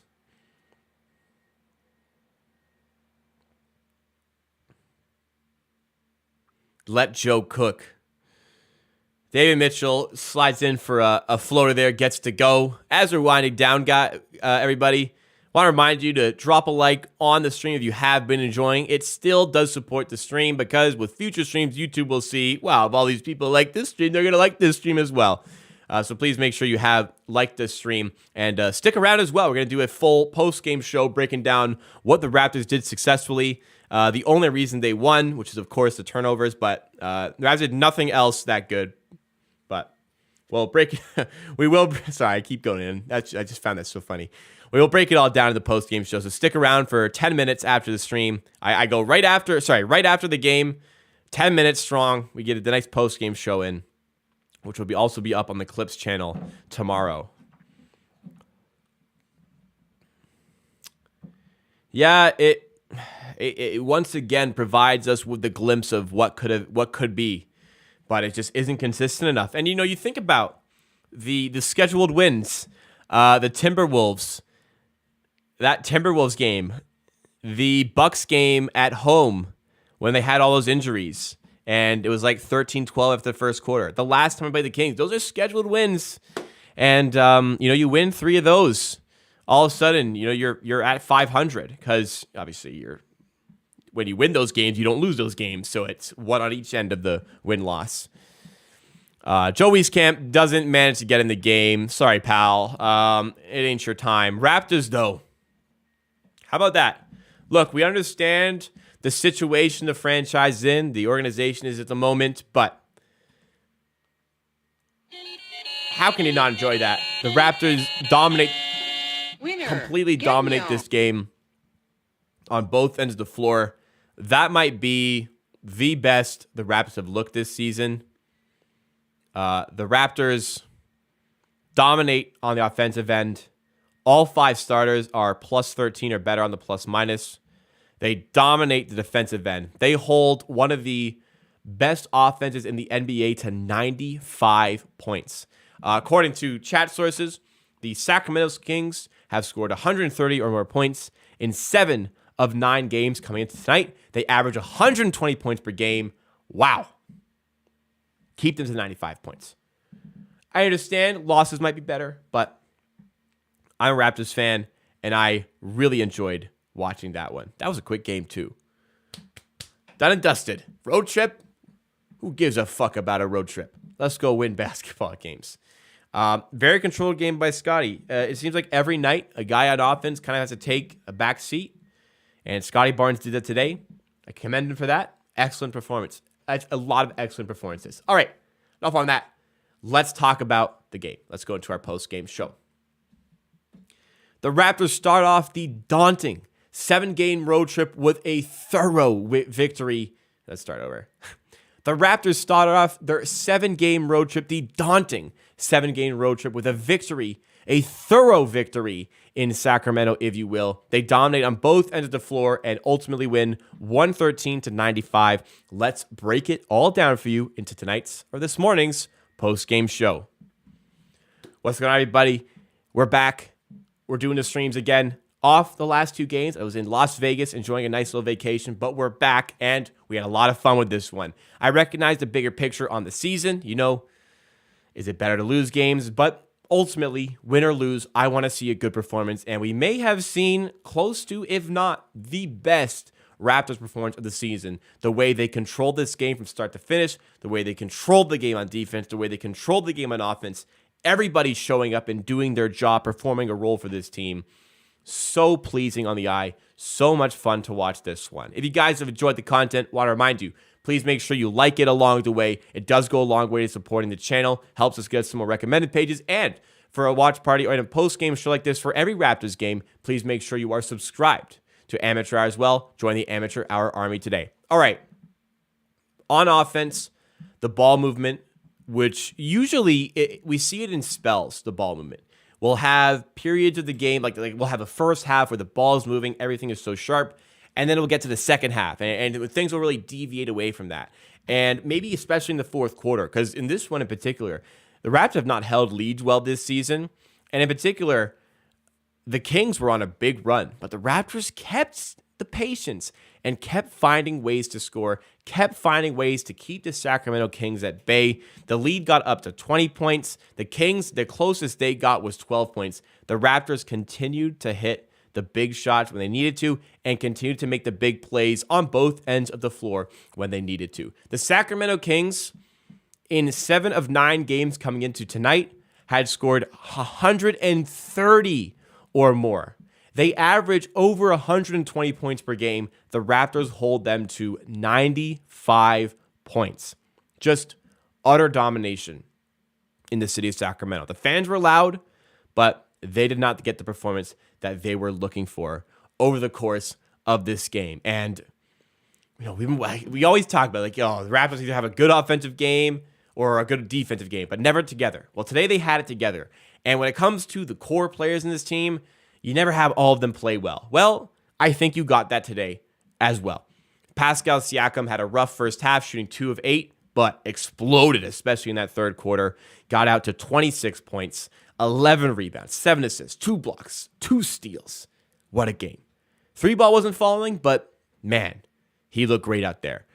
Fred VanVleet, another excellent game from him. The 3-ball wasn't falling as it was in the last 4 games, but a lot of other stuff was going his way. 7 for 16 from the field with 17 points, 5 assists, 4 rebounds, 4 steals, 2 blocks, and just controlled the offense, was moving the ball exceptionally well. Don't let other people fool you into saying he didn't play well because of the shooting. Don't let people try to fixate on one thing. Fred was great today, and Fred moved the ball extremely well today. Gary Trent had a really good first half, quieter second half, but did hit a couple of big shots when we needed him to, as the Kings were kind of closing down on us. OG, we'll talk about in a second. Scotty Barnes, 3 of 8 from the field. This was an excellent game by Scotty Barnes. I know the stats aren't going to be there, but watching this guy play, the way he was moving the ball, 7 points, 10 assists, that shows you. 10 assists, 1 turnover. Exceptional. I feel like a lot of the time, a guy on the Raptors in that core have to kind of, play a little bit more pedestrian to allow other people to thrive. Scotty Barnes did that today, did so exceptionally. Listen, that nothing was forced here. What else? Another thing I don't want is you to go, wow, if Fred's taking 16 and Scotty's taking 8, shouldn't we be prioritizing Scotty Barnes the ball? Nothing was out of rhythm for Fred. Nothing was out of rhythm for Scotty Barnes. We played in rhythm. Scotty Barnes had the passing touch, was setting up other guys. That was helping us win. Don't need to force up anything extra. We played in rhythm, played a great game. Shout out the bench as well. Chris Boucher, especially in the first half, was just one of his better games of the season. He's had some bad games, but today was not. 3 blocks, 16 points, 6 rebounds, 2 offensive rebounds, 7 for 11 from the field. And shout out Precious Achiuwa. Man, when this guy is dialed in, how important of a player he can be for this team going forward. Don't want him to be going anywhere at the deadline. 19 points, 5 rebounds, and 9 for 12 shooting. The turnover is still a problem. His handles still aren't tight, but 9 for 12. Man, oh man, Precious Achiuwa. Now we go back to OG Anunoby here. 4 for 9, 3 for 6 from 3. 11 points, 3 rebounds, 2 assists, 2 steals, 1 block. Like, we know how good OG is. Where there is problems with me for OG, I love the player. He's an outstanding 3-and-D player. But that's just the thing. He does not want to be a 3-and-D player. He is, but he wants to be more. It's just very telling watching him play. He's not a ball handler who can create his own shot. All he really has to go to with the ball in his hands, he drives to the rim. If you cut him off, his handle's not tight enough to get by you. He has to turn his back to you. And from there, it's just a spin, fadeaway shot. It's inefficient. It's just he wants to do more, but he just needs to recognize what he is. And that's not a problem. That's not a knock against him. I just want to see him play to his strengths. And I've said this many times. I believe less is more when it comes to OG Anunoby. And the rumors have been swarming recently that he's dissatisfied with his role in Toronto still. And he had a great game. And I'm not saying he didn't have a great, he had a fine game. Plus 24, 11 points, playing good defense, 31 minutes here. He was good in this game.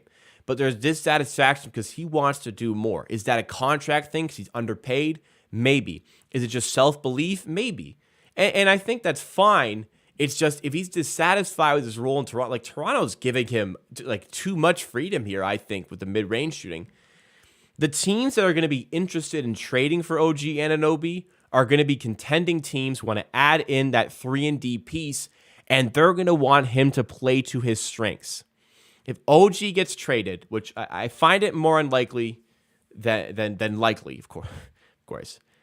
If OG gets traded, the team that gets him are going to want him to play a role. And he needs to understand that's the type of player that he is. And that's not a problem. Those players are vital to contending teams, which is why so many teams have interest in him and why reportedly the Raptors turned down 3 first-round picks for him. He's a great player when he's playing to his strengths. There's just some things that we don't need from him. That's all. And that's not a knock. That's not disrespectful. That's just the way it is on him. All right. Let's go into the team stats. Actually, before that, team stats, let's show a little bit of where they go wrong. How about this? Domantas Sabonis, I think the stat had 23 straight games with a double-double. He does not get one stat in double digits today. Almost on points. He had 9 points. He did almost get there with turnovers, though. 9 turnovers from Domantas Sabonis. Wow. What a defensive effort by the Raptors. De'Aaron Fox was a -30. Harrison Barnes was a -23. It just showcases the domination here. Yeah, the bench made a bit of a run later in the late third, early fourth with Metu and Mitchell, but thorough domination. Let's go to the team stats here. Raptors shoot the ball really well from the field. Not so much from 3, but generating a lot of those extra possessions because of all the turnovers we forced. We forced 19 turnovers. It's just it's a key part of the way the Raptors play. They're the best in the league in the turnover battles. They're the best at not turning it over and the best at forcing turnovers. So that's a big part of the game. And it also helps when, you also shoot 50% from the field. The 3 ball didn't quite fall as we wanted it to. Siakam took a bunch. Fred took a bunch that weren't falling. But I felt like today was a game where from start to finish, everything was in rhythm. The way the Raptors moved the basketball, the way they created opportunities for other players, it was selfless. Everybody was feeding their fellow teammates, getting good looks, looking for the better shot if somebody else has it. Everything clicked. Everything was on. What a fun game to watch. It once again provides you with the glimpse of what this team can clearly be. Sure, there are certain games where you're gonna have a good game and a team has a bad game, but this is a good Sacramento team. They're 3rd in the West. This is a good team we played against, and we made them look bad, terrible.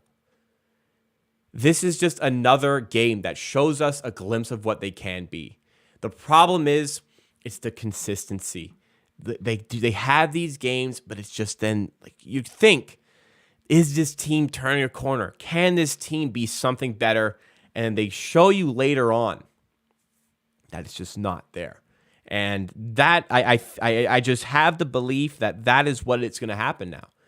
It's a tough 7-game road trip. You knocked down the first one, some more tough games ahead. And I recognize the bigger picture that losses might be better. But what I'm looking for is I'm looking for good basketball. I'm looking for this team to play good basketball, for the better, for the worse. That is what we got here today. And it was very much for the better. It showed the glimpse of what we can be, but it has not been consistent enough. And that is why the Raptors are in the hole that they are currently occupying. That being said, a fun game to watch from a fan's perspective, a lot to like. And we're still eager to see what the plans are going to be at the deadline. But hey, anybody we're going to move, they probably up their trade value tonight. And the Raptors fans, at least myself, I don't know how you feel, I enjoyed watching that. All right, guys, if you did enjoy, please make sure to smash that like button and subscribe to Amateur Hour for more Raptors content just like this. We do something like this for every single Raptors game. We'll see you again next time. All right, guys, thank you so much for supporting on the stream today. Thank you so much, bam, from 905 Yada for the massive super chat coming through. I wish I could yell. I wish I could get hyped, but I can't because people are sleeping. Thank you so much, 905 Yada, the GOAT, man. Appreciate the support. Let's read out this super chat here. This from Bella, my girlfriend. She's a Warriors fan, but she's a huge supporter of the channel as well.